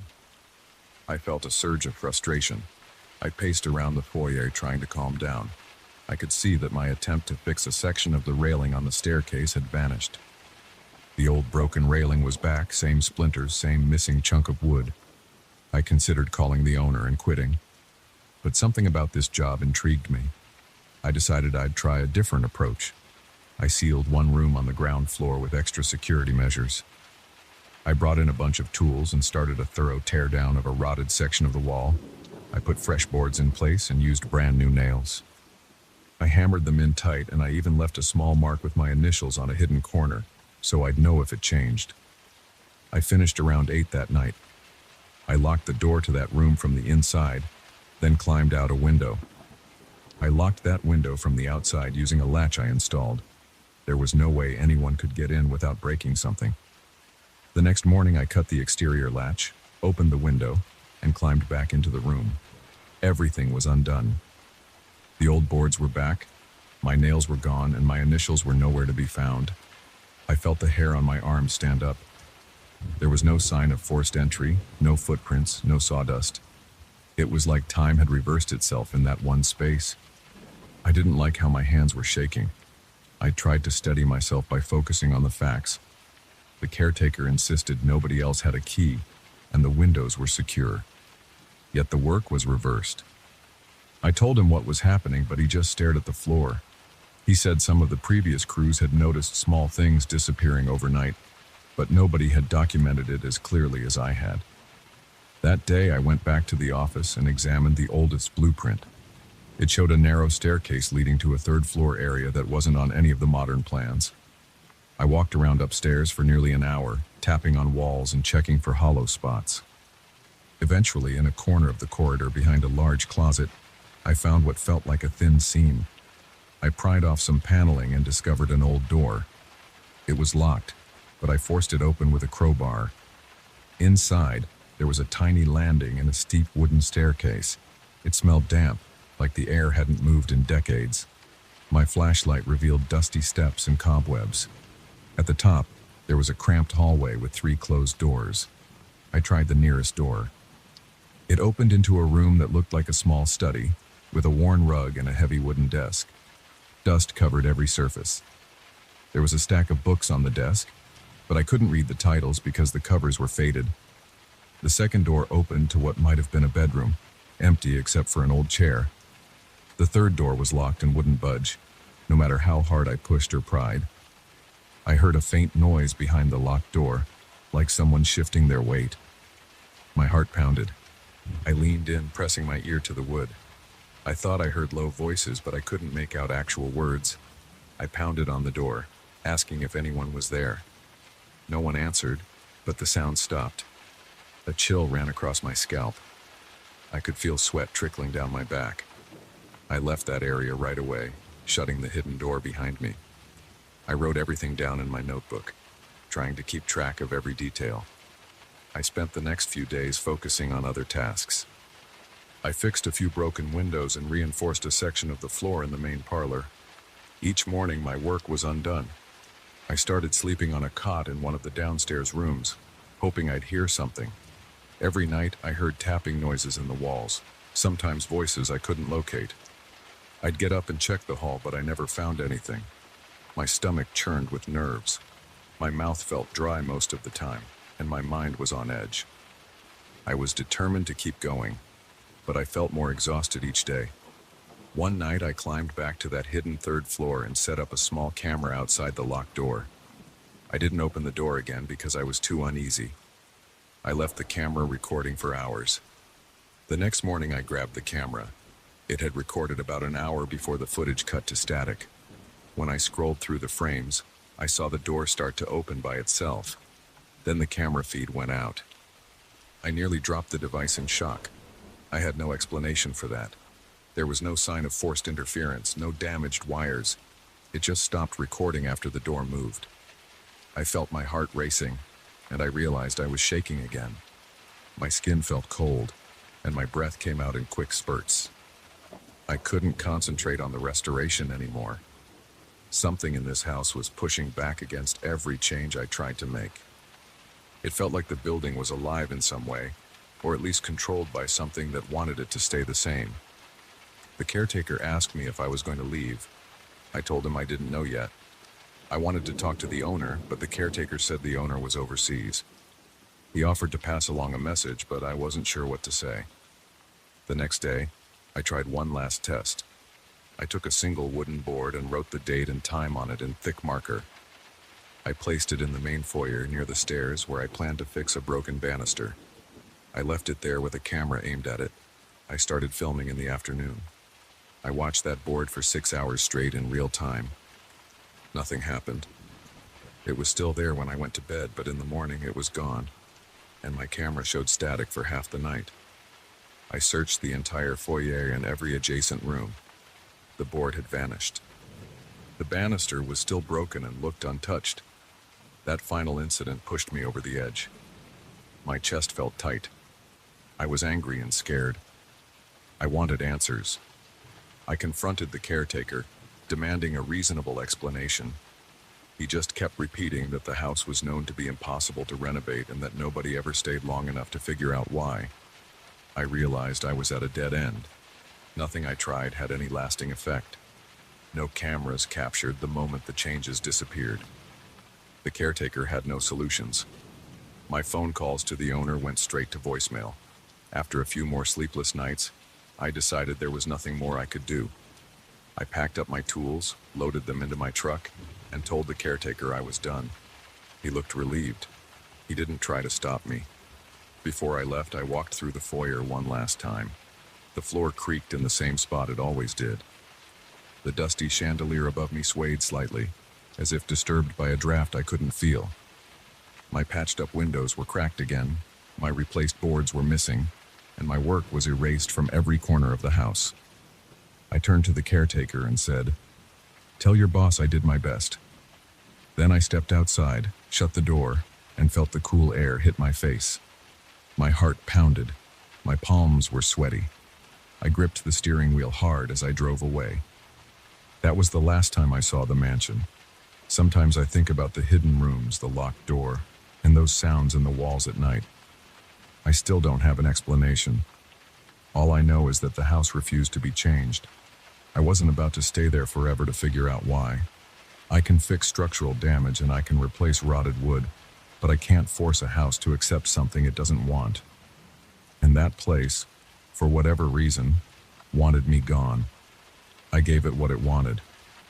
After all the strange nights and the reversed work, I don't think I could have done anything else.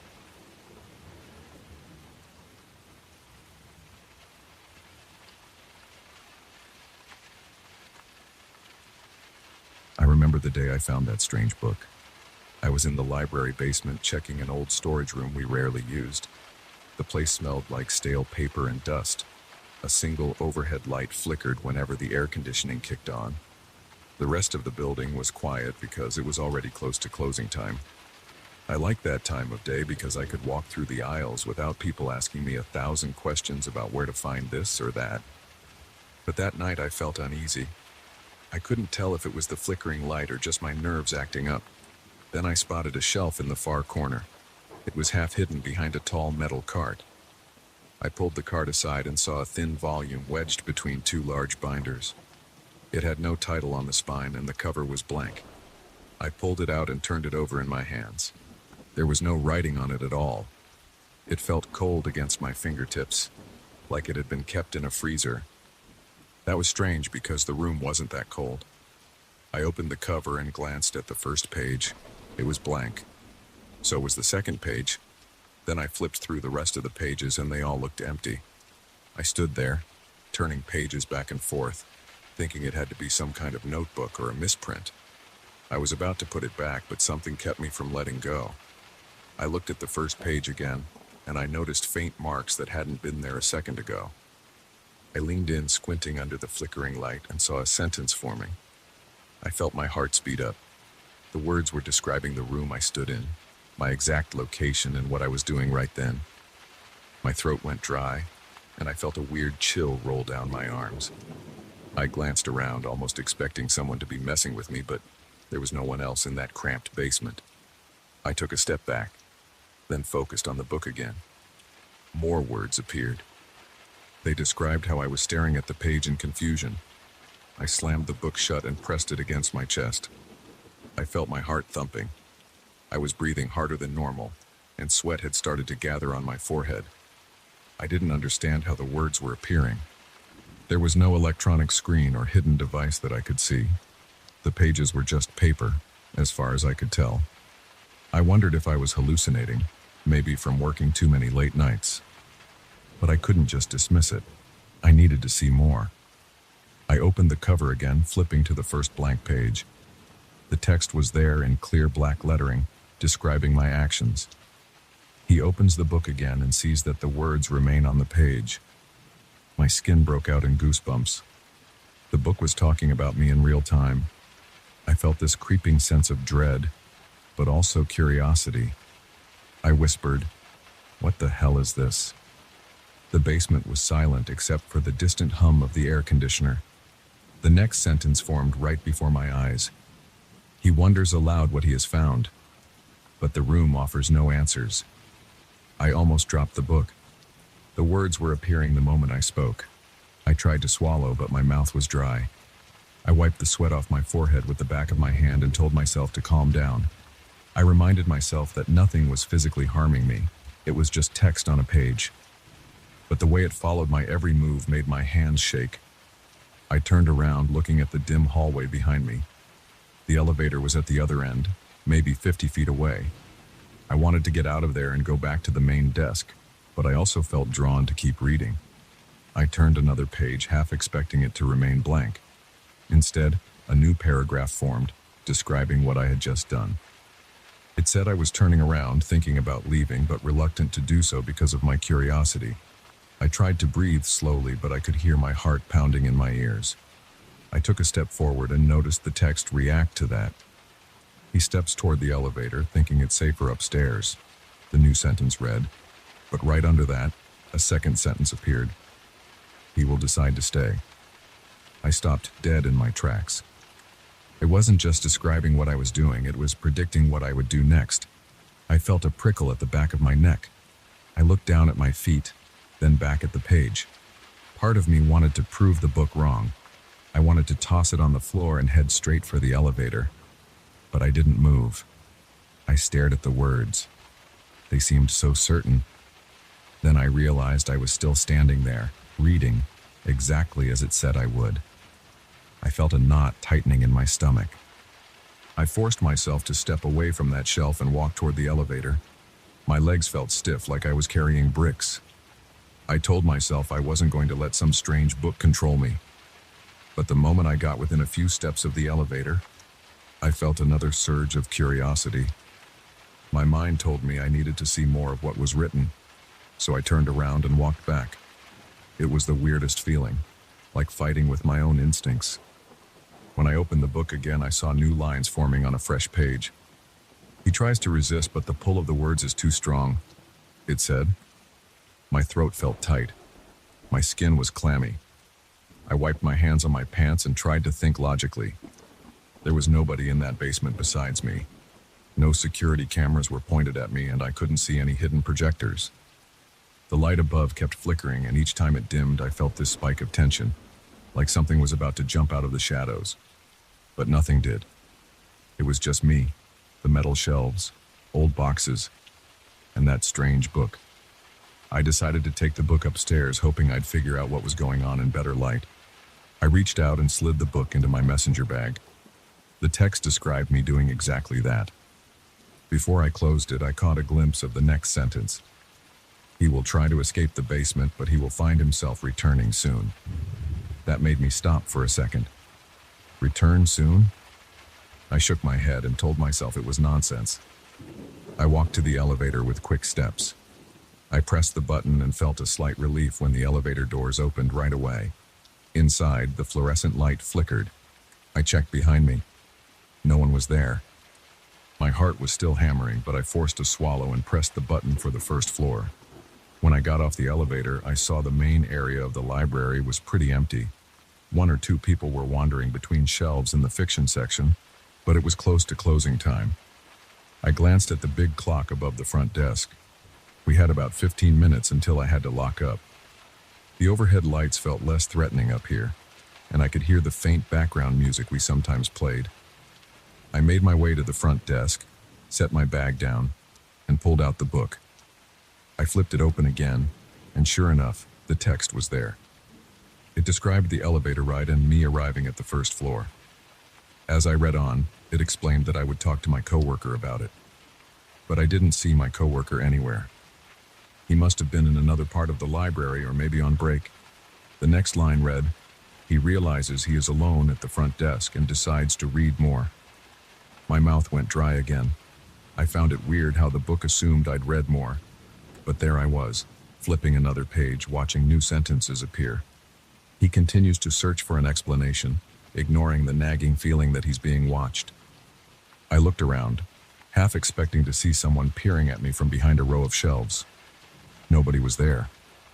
I could hear the hum of the air conditioning and a distant squeak from someone moving a cart. I rubbed my temple.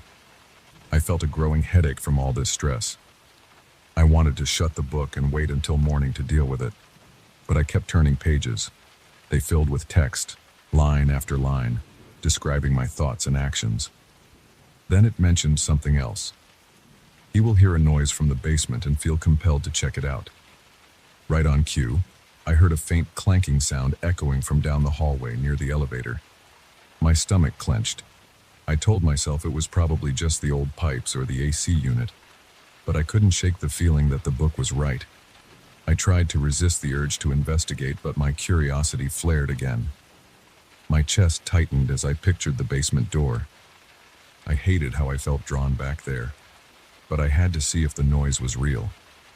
I put the book back in my bag and walked toward the elevator. The elevator ride down felt like it took forever.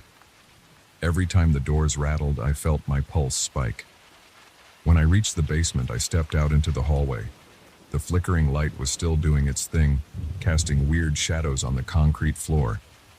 The clanking noise stopped the moment I walked in. I listened hard, but all I heard was my own breathing. The storage area was straight ahead. I walked slowly, trying not to make any noise. My shoes squeaked a bit on the floor. When I got to the door of the old storage room, I felt a chill in the air. I don't know if it was the AC or just my nerves. I opened the door and stepped inside. It was dark. I fumbled for the light switch and found it on the wall to my right. The overhead bulb buzzed, flickered, then settled into a weak glow. Everything looked the same as before. Old shelves, dusty boxes, and that same musty smell. But the shelf where I'd found the book looked different. The books and binders on either side had been knocked off, scattered on the floor. I knelt down, touching one of the binders. It was warm, like it had been sitting in direct sunlight, but there was no window down here. I pulled the strange book out of my bag again.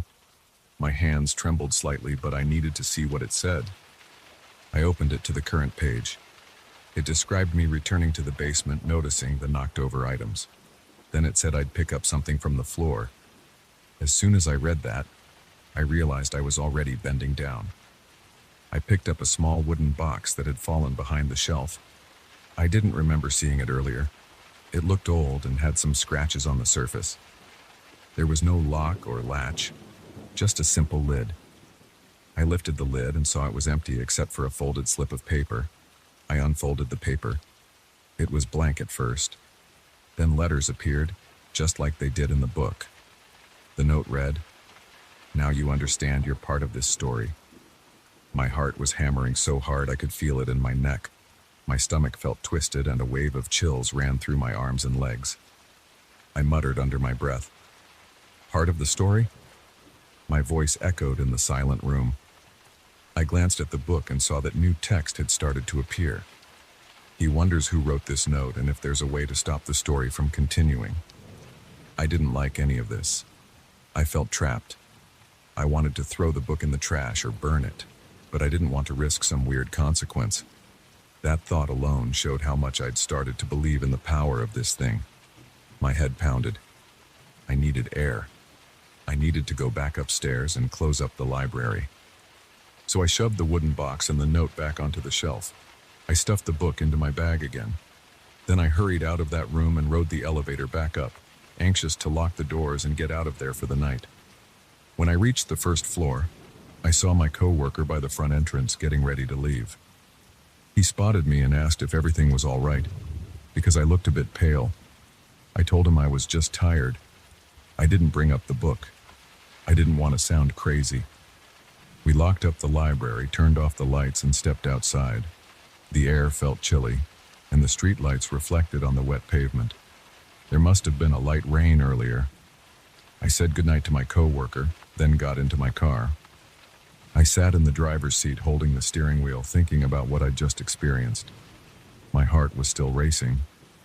I felt this strange compulsion to open the book again, but I also wanted to stay as far away from it as possible. In the end, curiosity won out. I pulled the book from my bag and balanced it on my lap. Using the faint light from the street lamp, I opened it. The new lines described me sitting in my car, hesitating to drive away, and checking the book one more time. That was all. No big revelations, no warnings. Just a statement of fact matching my reality. I kept reading, waiting for something else to appear. My hands trembled. Then a new sentence formed at the bottom of the page. "He will come back to the library tomorrow night," drawn by the unfinished story. A shiver ran down my spine. My first impulse was to mutter, "No way in hell." But deep down, I knew I'd come back. I wanted to understand how this thing worked. I needed to see if the story would end or if it would keep going.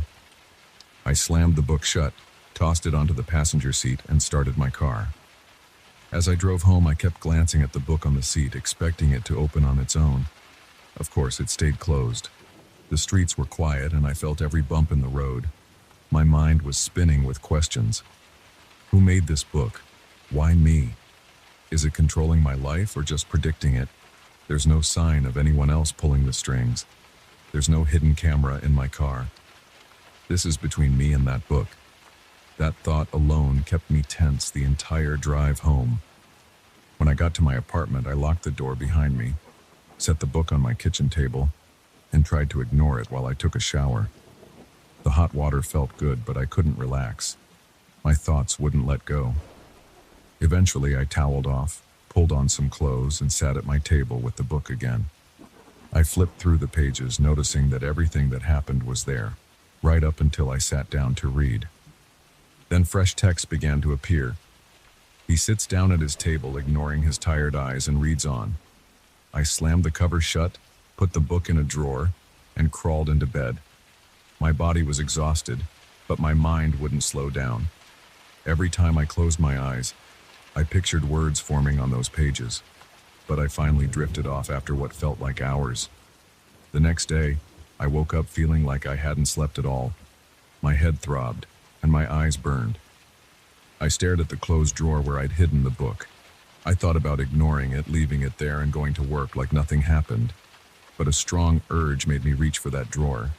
My hands were shaking when I pulled it open. The book lay there, looking as plain as ever. I touched the cover. It felt cold, just like before. I knew I'd be going back to the library that night. The book had already said so, and deep down, I believed it. I hated how it was controlling me, or at least predicting my moves. But I needed answers, and that's what drove me to continue. I can't explain it logically, but that's the reality I'm stuck in. I'm part of this story, and I don't know how or if it ever ends. All I can do is keep reading and hope the next page reveals a way out. And until then, I'll be doing exactly what the text says I'll do, whether I like it or not.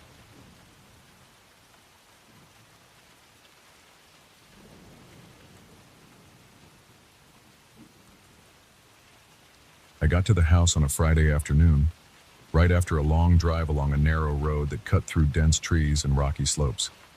The real estate agent had told me the place was isolated, but I didn't expect to see so few signs of life once I arrived.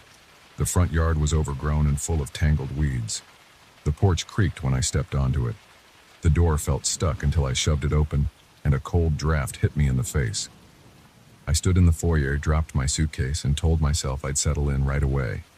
I just wanted a quiet space to focus on my new book. I'm a writer, but I'm not famous. I've had a few works published online and in small presses. My agent suggested that I lock myself away for a while to finish my manuscript without distractions. When I saw an ad for this place, I thought the price was too good to be true. I came out to see it, decided it was perfect for my needs, and signed the paperwork. The house was bigger than I required, but it had an appeal: old, creaky floors, tall windows, and a dusty attic. It felt private. I liked that.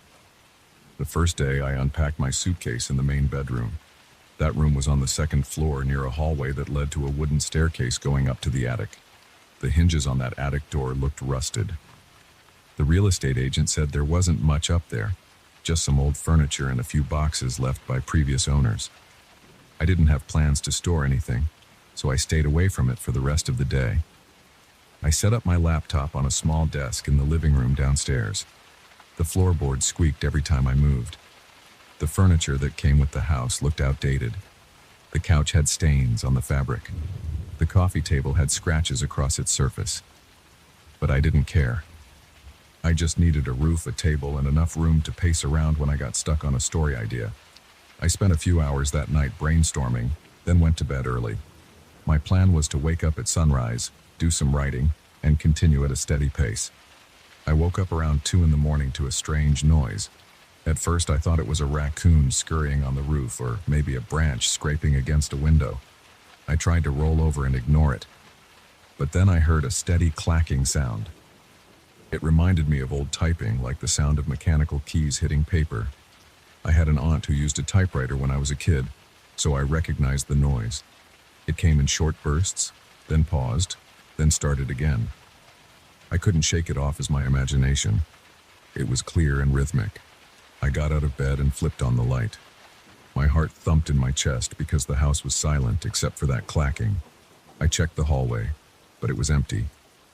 The house felt cold, so I grabbed a sweater. I stood there, listening. The sound seemed to come from above me. I tilted my head. It was definitely upstairs.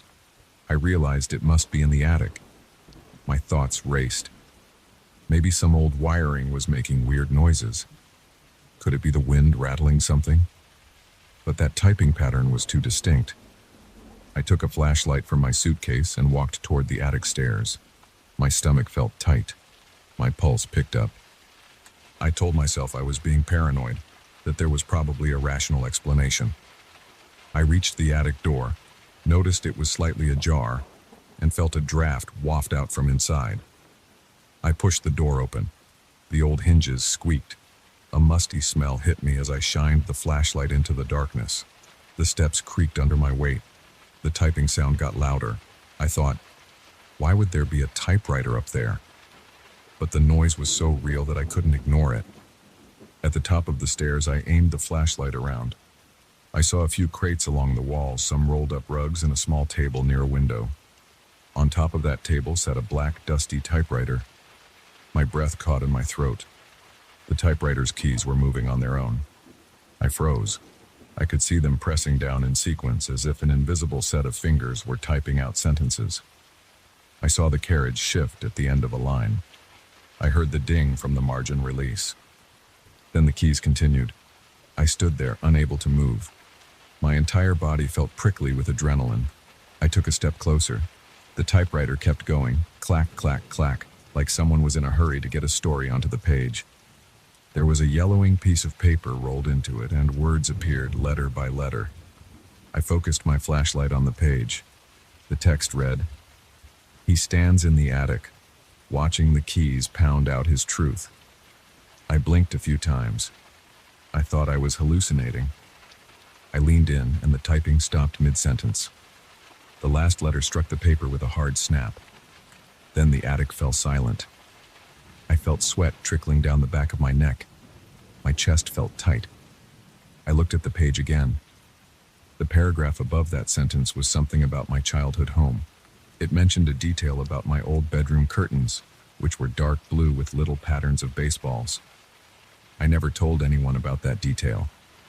I didn't even remember it until that moment. The words on the page described my second-floor bedroom in that old house.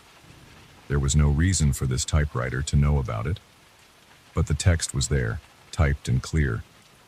I ripped the page out of the typewriter and held it up to my flashlight. I read more. It mentioned a note I once hid under a loose floorboard in that bedroom. I had forgotten about that note. I felt lightheaded. There was no explanation for how this machine could record something so personal. The longer I stood there, the more uneasy I felt. I left the attic, page in hand, and carefully shut the door. Back in my bedroom, I sat on the edge of the bed. My mind spun with questions. I told myself I would check the attic in the morning, maybe see if there was a hidden camera or some weird mechanical device in the typewriter. I put the page on my nightstand, turned off the light, and eventually dozed off. That morning, I woke up around 8 with a headache. I thought maybe I had imagined the entire incident in a half-asleep state. But then I saw the typed page right there on my nightstand, and my stomach churned. I decided to investigate. I drank some coffee in the kitchen, then forced myself up the attic stairs again. In daylight, the attic looked less intimidating. It was just dusty and cramped. The typewriter still sat on the table. No cords, no sign of any fancy mechanical rig. I lifted it. It was heavy, old-fashioned. I set it back down. I pressed a few keys manually, and they worked fine. No sign of any tampering. My instincts told me this was impossible, yet I saw it happen. I left the attic feeling unsettled. I tried to focus on writing my own manuscript downstairs. I typed a few pages on my laptop, trying to ignore the weirdness. But my mind kept drifting back to that clacking in the night. I stared at the clock, counting down the hours until evening. When the sun went down, I felt a tightness in my chest again.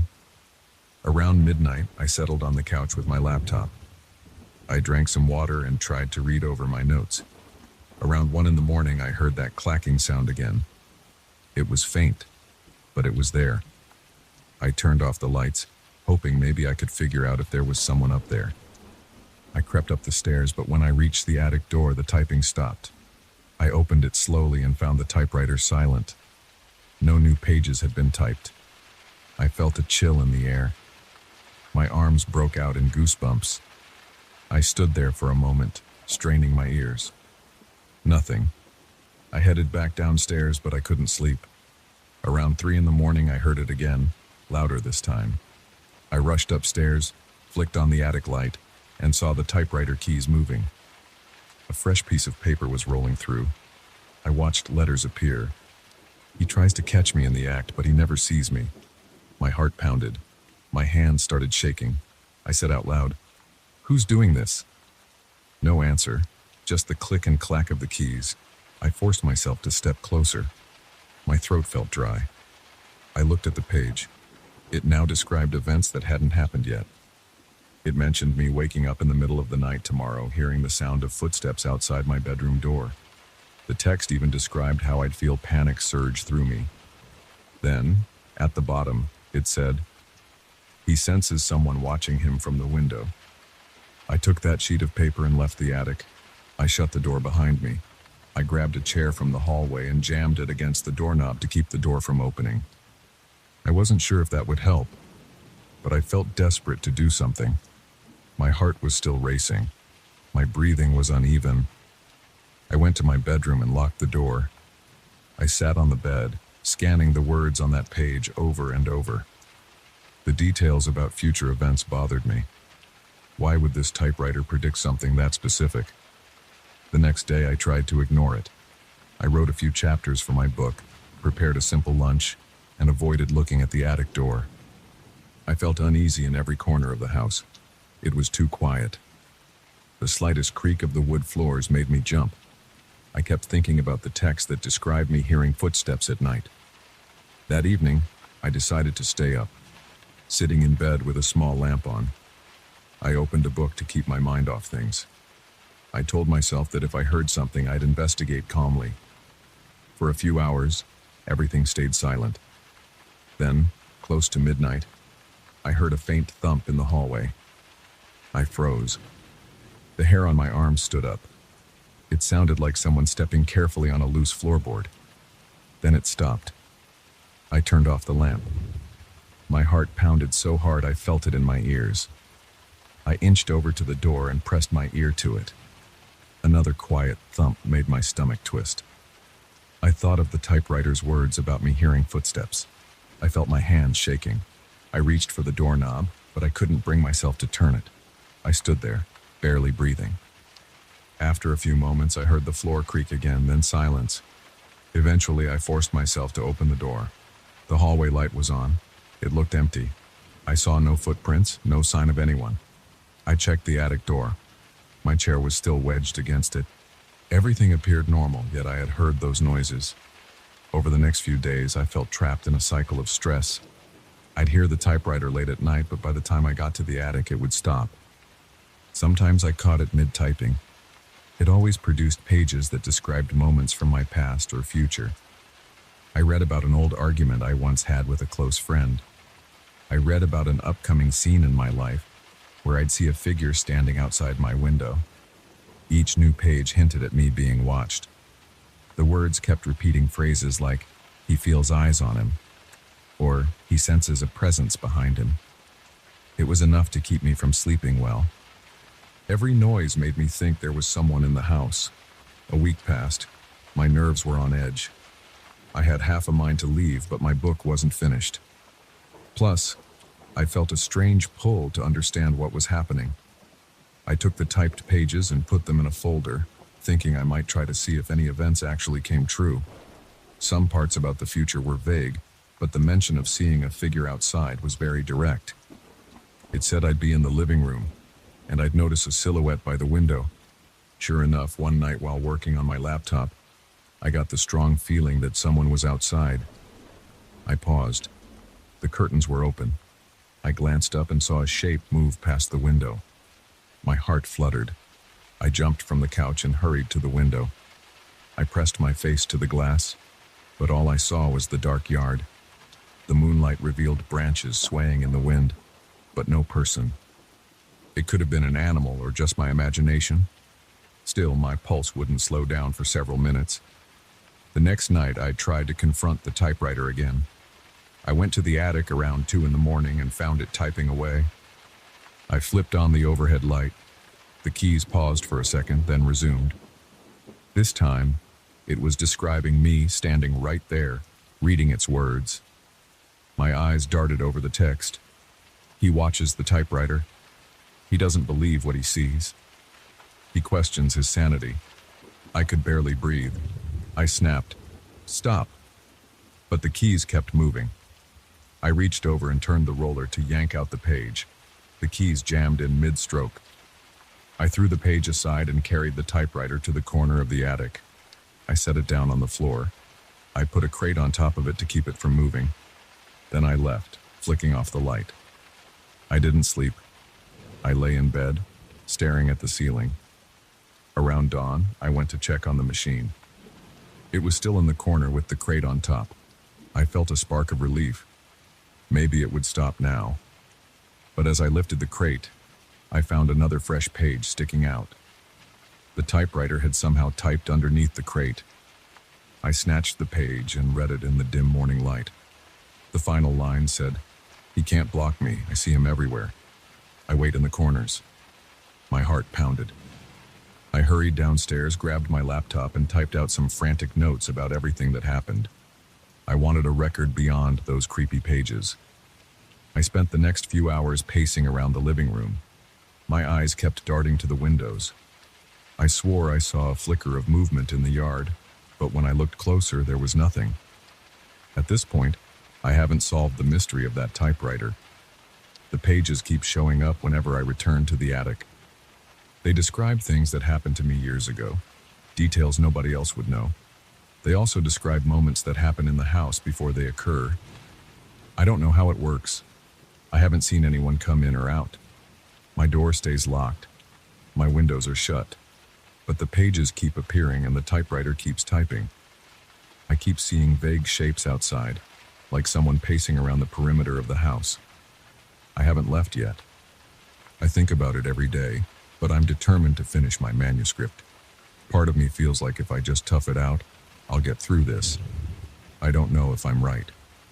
Each night, I hear new sounds. Sometimes it's footsteps, sometimes it's that clacking. Last night I woke up in a sweat, convinced that someone was standing at the foot of my bed, but I didn't see anything when I flicked on the light. My heart felt like it would burst from my chest. As I'm telling you this, I keep glancing over my shoulder. The house is silent right now, but I can't shake the feeling that I'm being watched. Whenever I walk into a room, I have the urge to look at the corners. I keep the curtains closed most of the time. I'm still writing my book, but I can't concentrate for long stretches. My head aches from lack of sleep, and I jump at every bump or creak. I've started stacking furniture in front of the attic door at night. It doesn't help. Every morning there's a new page sitting on the hallway floor, typed out in that same mechanical font. The sentences on those pages say things like, "He tries to keep me out, but I'm in already." And each time I read them, I feel my stomach drop. I don't know if there's an actual person behind this or if there's something else going on. Right now I feel tension in my neck and shoulders all day long. I lock every door. I check every window. But I can't stop the typewriter. I can't stop the words that show up on the pages. And I can't ignore the sense that somewhere in the darkness, there's someone or something that keeps track of every breath I take. I have no explanation for it. I just know it's happening. I'll keep writing as long as I can stand it. But every time I try to sleep, I remember those lines about a figure standing by the window, or footsteps outside my bedroom. My hands tremble when I recall the specific details the typewriter typed about my past. The rational part of my mind tries to convince me that it's all some elaborate trick or a glitch in my brain. But the pages are real, and the events it predicts keep lining up with my reality. I don't have a nice ending to this story. I'm still here, in this house, with that typewriter in the attic. I've considered throwing it out, but some part of me worries about what might happen if I do. Would that fix things, or would it make them worse? For now, I only know one thing. Every night I hear the clack of those keys, and every morning, I find a new page that describes my life more accurately than anything I could write on my own. And each time I think about leaving, I see a shape moving just beyond the curtains, reminding me that it's not that simple. I'm still waiting for answers, and I'm not sure they'll ever come.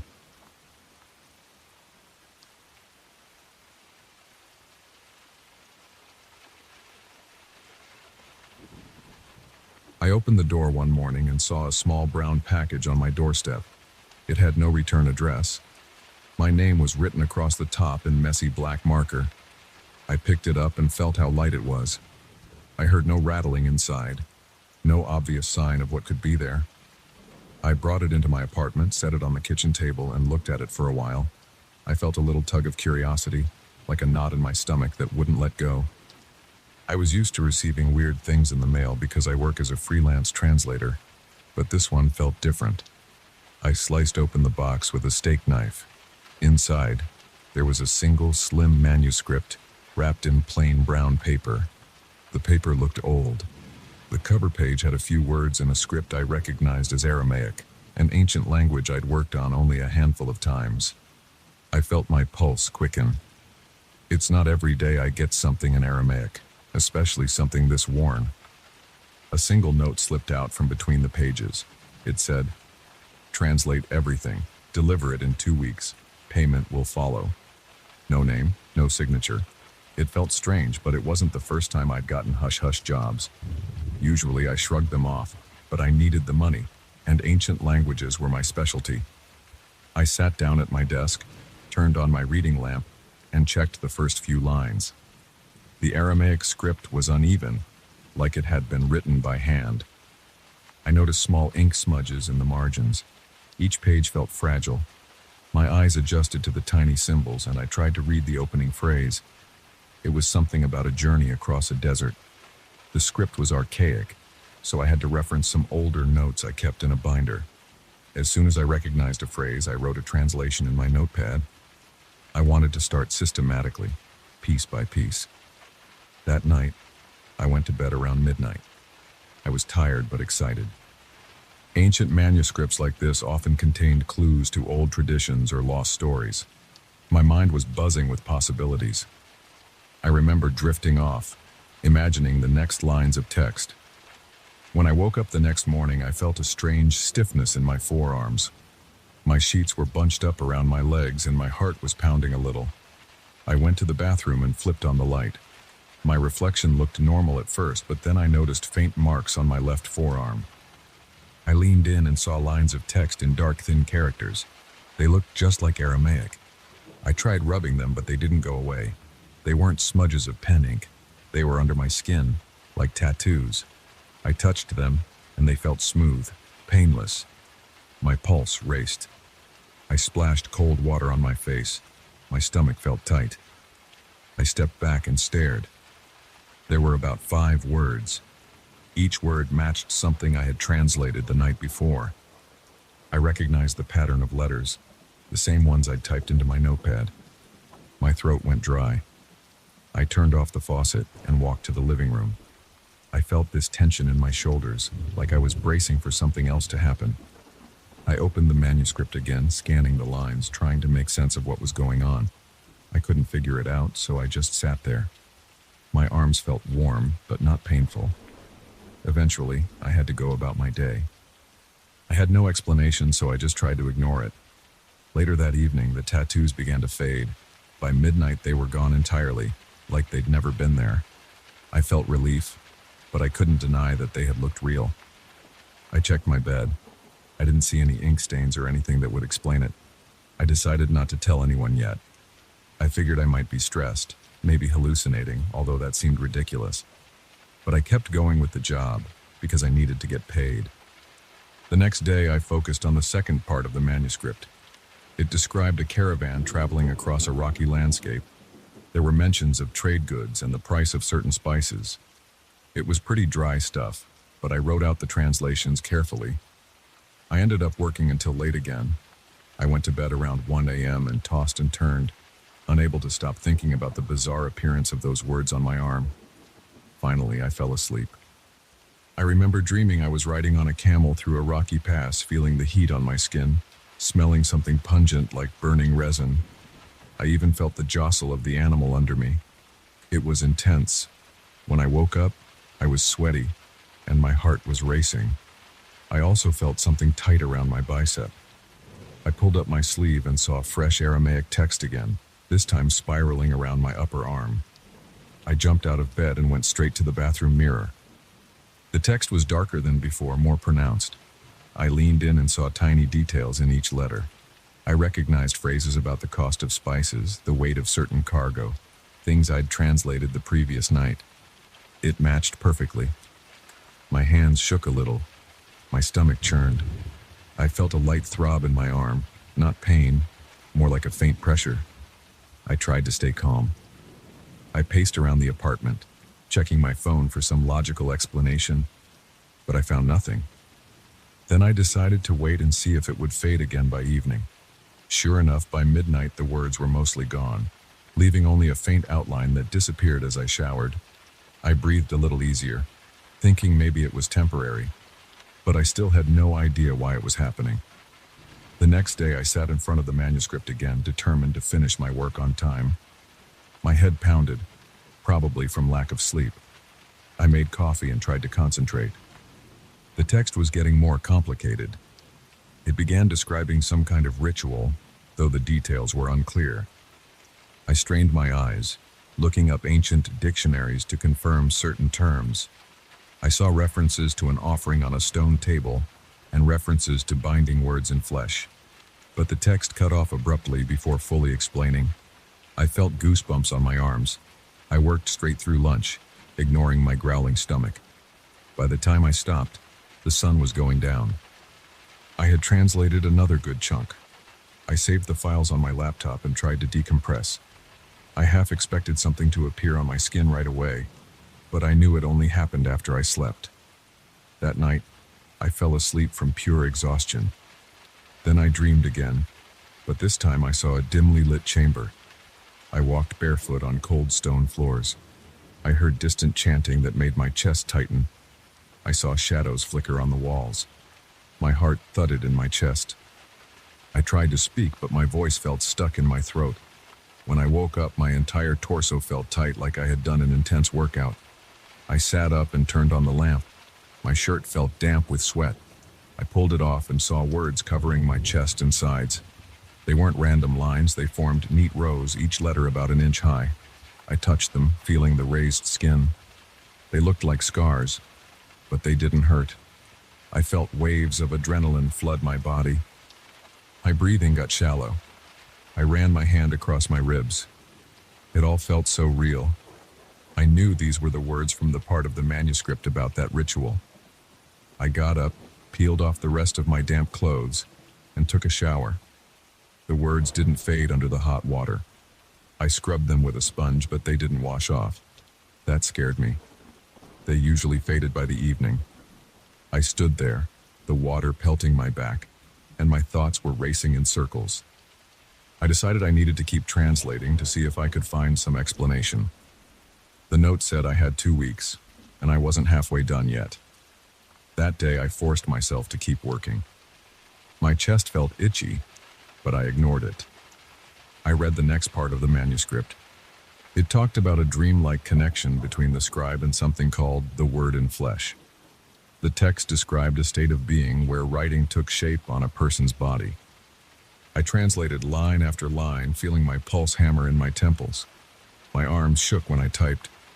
I felt sure this was describing exactly what was happening to me. I tried to remain calm and keep going. That night I dreamed I was sitting in that chamber again, hunched over a low table, writing on some type of scroll. The air smelled damp. I felt sweat run down my face.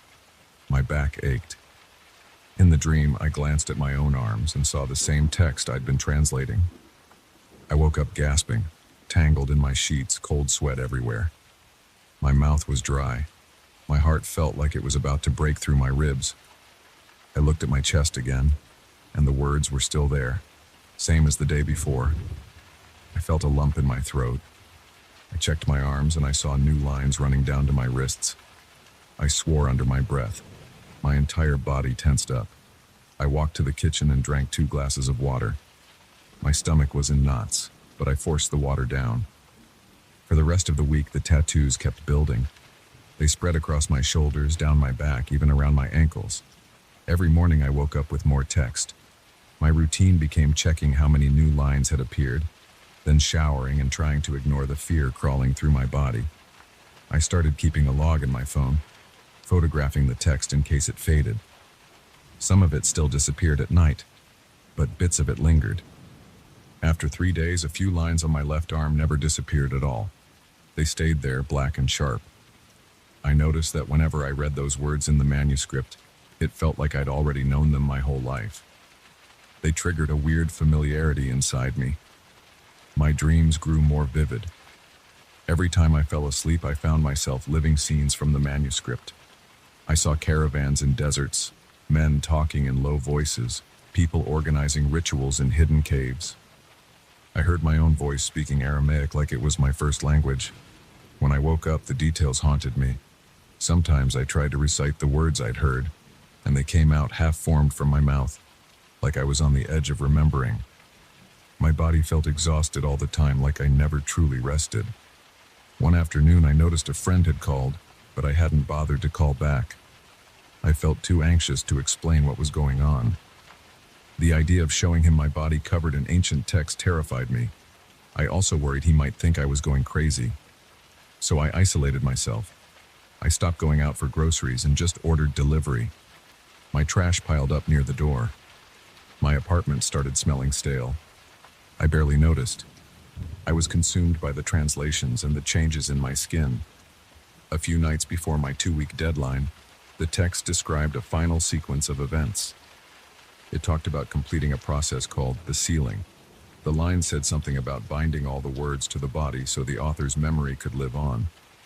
My chest tightened when I read that. I felt sweat under my arms.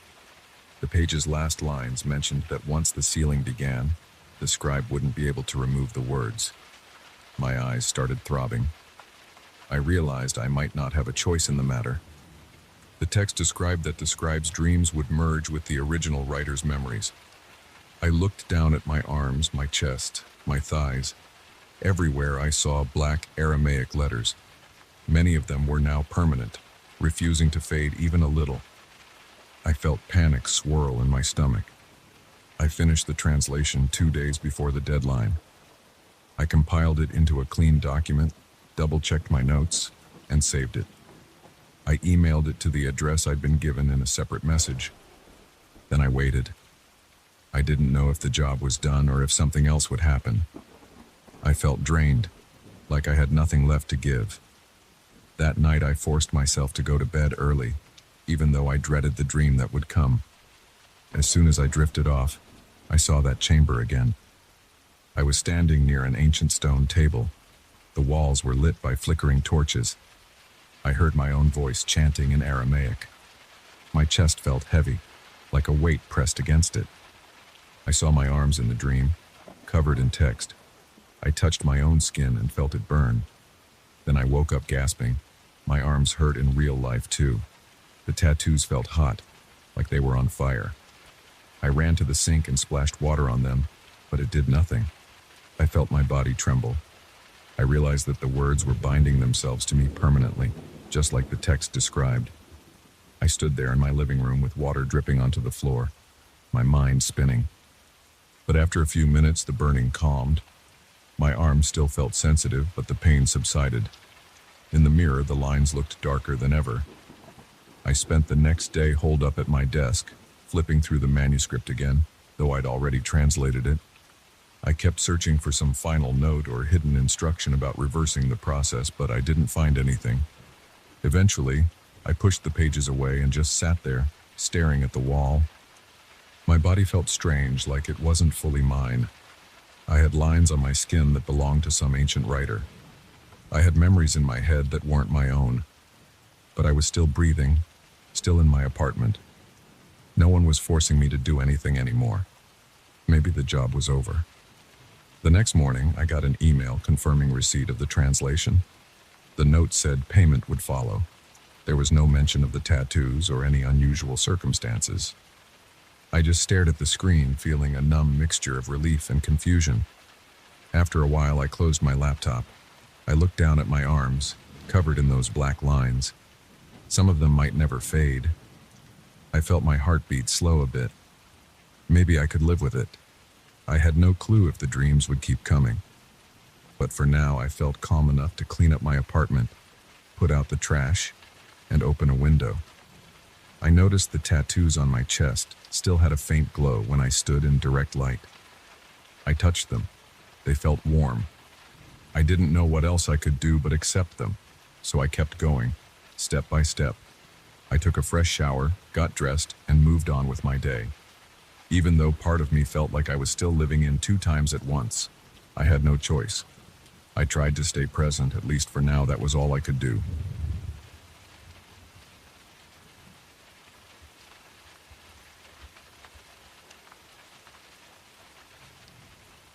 I never expected a camera to change the way I look at my own workspace.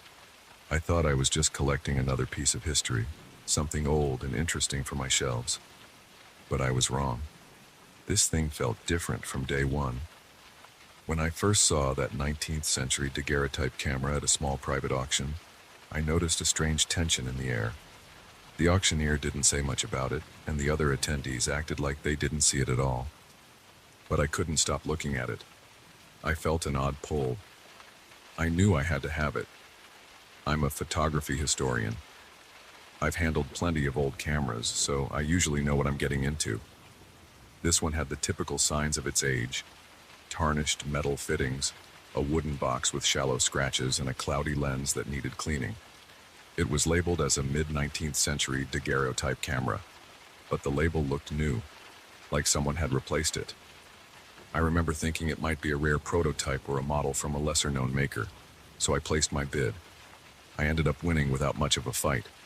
A few people raised their eyebrows, but nobody tried to outbid me once the price passed a certain point. It felt like they wanted me to take it. I didn't think much of it at the time. I brought it home and placed it on my workbench. My studio is basically my second home. It's a large space in a converted warehouse with high ceilings and concrete floors. I have shelves full of photography equipment, plus a table for restoration projects. I remember feeling excited to dig into the camera's workings. I took it apart carefully.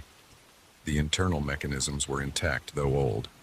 The lens was a simple meniscus lens, typical for a camera of that era, but there was a subtle inscription inside the brass rim. It looked like an alchemical symbol, a circle inside a triangle with lines crossing in a pattern I'd never seen in any reference book. I felt a small chill when I touched it, like static electricity, but I shrugged it off. Sometimes old metal can do that. I worked on cleaning the lens, polishing some parts, and checking the bellows for leaks. Then I decided to see if it could still take a decent image. I prepared a plate in the old style, which is a process I'm used to doing for demonstrations. I went through the usual steps with the chemicals and the exposure. I set up a test shot in my studio, pointing the camera at a blank wall. My plan was to see if the camera could capture anything at all. After the exposure, I developed the plate in my makeshift darkroom area. That's when I realized I wasn't looking at my studio wall. The image showed a Victorian-style room with a high ceiling, a large oak table in the center, and a man standing near the table. He wore an elegant suit with a vest, cravat, and slicked-back hair. He seemed to be looking down at something, maybe adjusting a set of glass tubes and metal coils on the table. I just stared at the plate, feeling the hair on my arms stand up. I didn't understand how that could happen. I thought maybe I messed up the exposure or used a plate that had a ghost image, but the image was too clear. I could see every detail in that Victorian room. There was a faint reflection in the large mirror behind the man. The reflection showed the side of his face, some furniture in the corner, and a curious silver stand that could have been a candle holder.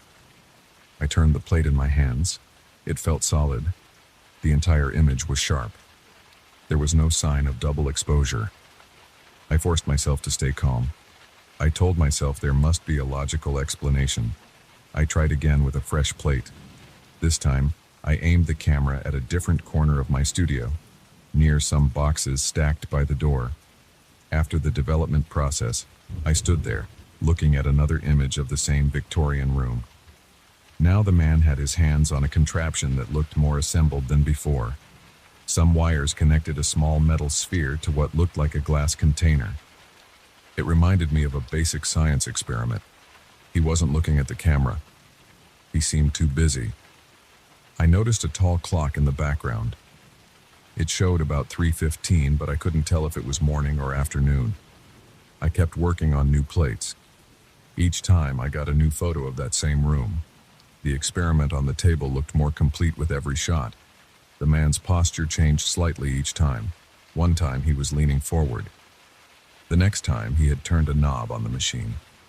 My hands were shaking when I removed the plate from the developer. My breath felt tight in my chest. I could hear my heart pounding in my ears. I started pacing around my studio, checking the camera for hidden mechanisms or a trick. I found nothing suspicious inside, just old components, brass screws, and a lens. No modern electronics, no memory cards, no hidden compartments. I felt a knot in my stomach. I wanted to stop, but I also felt compelled to keep going. I needed answers. On the fourth photo, something changed in my own space. I set up the camera, took a shot of an empty corner, and developed the plate. The resulting image showed the Victorian room again, but there was a new object on the floor. A small rectangular box with a hinged lid. In my actual studio, at that exact spot, I saw that same box. It was right there, sitting on my floor. It hadn't been there before. I stared at it, not sure if I should pick it up. My breathing felt uneven. I felt sweat on the back of my neck. I walked over and nudged the box with my foot. It was real. It was made of wood with metal corners. I opened it. It was empty except for a faint smell of something chemical, like old varnish or a mild acid. I shut it and looked back at the camera. I remember wanting to smash the camera right then, but I didn't. Instead, I checked the next plate. On the fifth photo, the man in the Victorian room was looking over his shoulder like he heard something. The contraption on the table glowed faintly in the image, or at least it appeared brighter than before. There was a spark or a small flash. Then I noticed something else. In the far corner, I saw a shadowy figure. It was shaped like a person, but it was too dark to see any details. That corner of the image felt cold when I touched it. I know that sounds strange, but it felt different from the rest of the plate. I set the plate on the table. Then I realized that the corner of my studio behind me felt colder too. I felt a chill on my neck. I spun around, but I was alone. At that point, I decided to leave the studio for a bit. I drove to a nearby coffee shop and tried to calm down. I kept telling myself I was overreacting. But the reality was that objects from these images were appearing in my workspace, and the images themselves were showing more of that experiment. I sipped my coffee and tried to think of a rational explanation. I couldn't. I returned to the studio after about an hour. Everything was the same as I had left it, including the box on the floor. I told myself I would do one more photo, just to see if anything changed again. I set the camera up to face a blank section of wall. I used another prepared plate and went through the same development process. My hands were shaking. When I finally saw the image, I let out a sharp breath. The Victorian man was now flipping a switch on his contraption. Sparks seemed to dance across the glass tubes. The metal sphere had a faint halo around it. He was turning his head toward the corner. I could see the shadowy figure more clearly now. It looked like someone wearing modern clothes, just standing there and watching. I leaned closer and recognized the outline of my own jacket. I saw the shape of my shoulders and my hair. I felt my body tighten with fear. That figure in the corner was me. I almost dropped the plate. I steadied myself on the edge of the table. I couldn't ignore what was happening. The more I used this camera, the more it pulled me into that scene. My legs felt weak. I sank onto a stool, rubbing my face. I wanted to throw the camera in the trash, but I also wanted to understand what was going on. I decided to see if that corner of my studio had any new items. I walked to the spot where the figure appeared in the photo and found a short wooden stool with a slightly worn top. It matched the stool in the photo. I reached out and touched it. It was real. There was dust on it, and it squeaked when I put weight on it. My stomach churned. I felt sweat beading on my forehead. I backed away and returned to my main work area. I spent the rest of the evening trying to stay busy, looking through my reference books for anything that could explain these events. I found nothing. The alchemical symbol in the lens was the only clue, but I had no reference for it. I decided to try one last experiment. I wanted to see if the scene would change if I deliberately placed something in front of the camera. I found a heavy metal clamp from my toolbox and placed it about a foot from the camera, in plain view. I took another photo. When I developed the plate, I saw the usual Victorian room. But now, that clamp was on the table next to the contraption. The man's head was turned to look at it. He looked surprised, almost like he didn't expect to see that object there. I felt a wave of nausea as I realized that I was actively interfering with whatever was happening in that room. I noticed another detail in the background. The clock now read 3:20. The contraption glowed brighter. The shadow figure in the corner was more distinct. It was definitely me. I saw my face in partial profile. My expression looked intense, like I was both scared and fascinated. I pressed my lips together and set the plate aside. When I glanced at the table in my studio, the clamp was no longer where I had placed it. It was gone. I found it on the floor near the box. It looked a bit scorched, like it had been exposed to heat. I picked it up and felt a slight warmth on the metal. My hand jerked back. My pulse pounded as I realized these changes were not random illusions. They felt real, and they left signs of their presence in my studio. I decided to call it a night. I locked up, turned off the lights, and headed home. I barely slept. The next morning, I came back determined not to take any more photos. I planned to wrap the camera in plastic and store it in a locked cabinet, but when I entered the studio, I found the camera set up on the tripod. It was aimed at the center of the room. I'm certain I didn't leave it that way. My heart started racing. I approached it slowly, picking it up to see if anything had changed. The lens seemed a bit clearer than before, almost polished. I had left it in rough condition after the last test, but it looked fresh. I felt fear in my chest, like a tight grip. I tried to calm down by breathing slowly.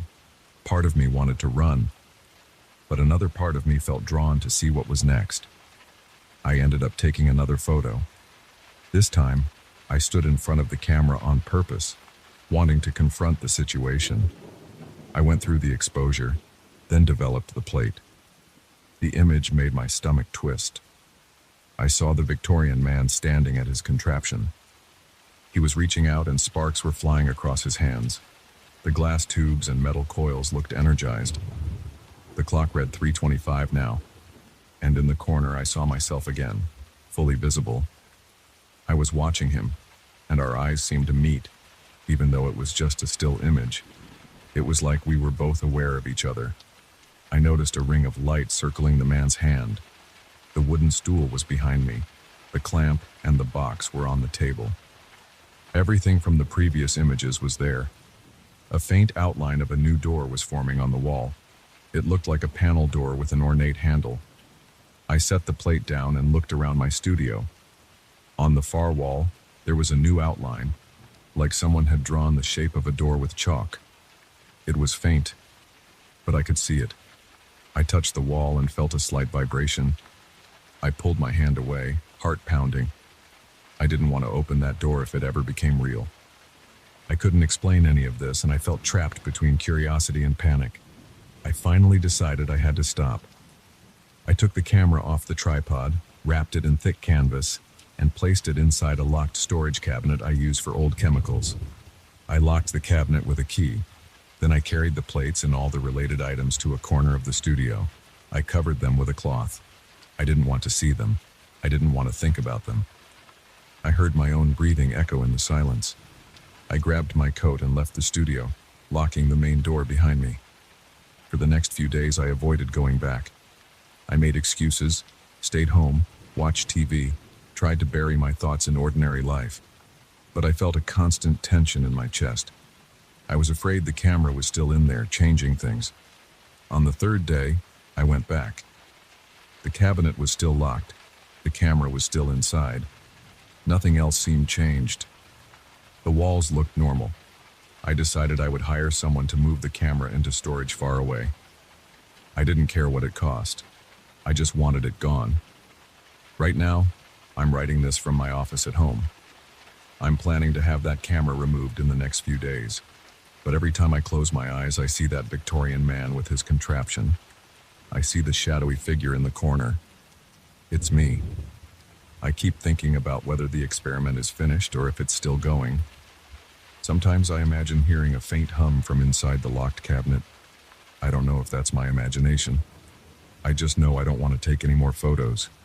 I'll let someone else figure out what to do with that camera. I'm done.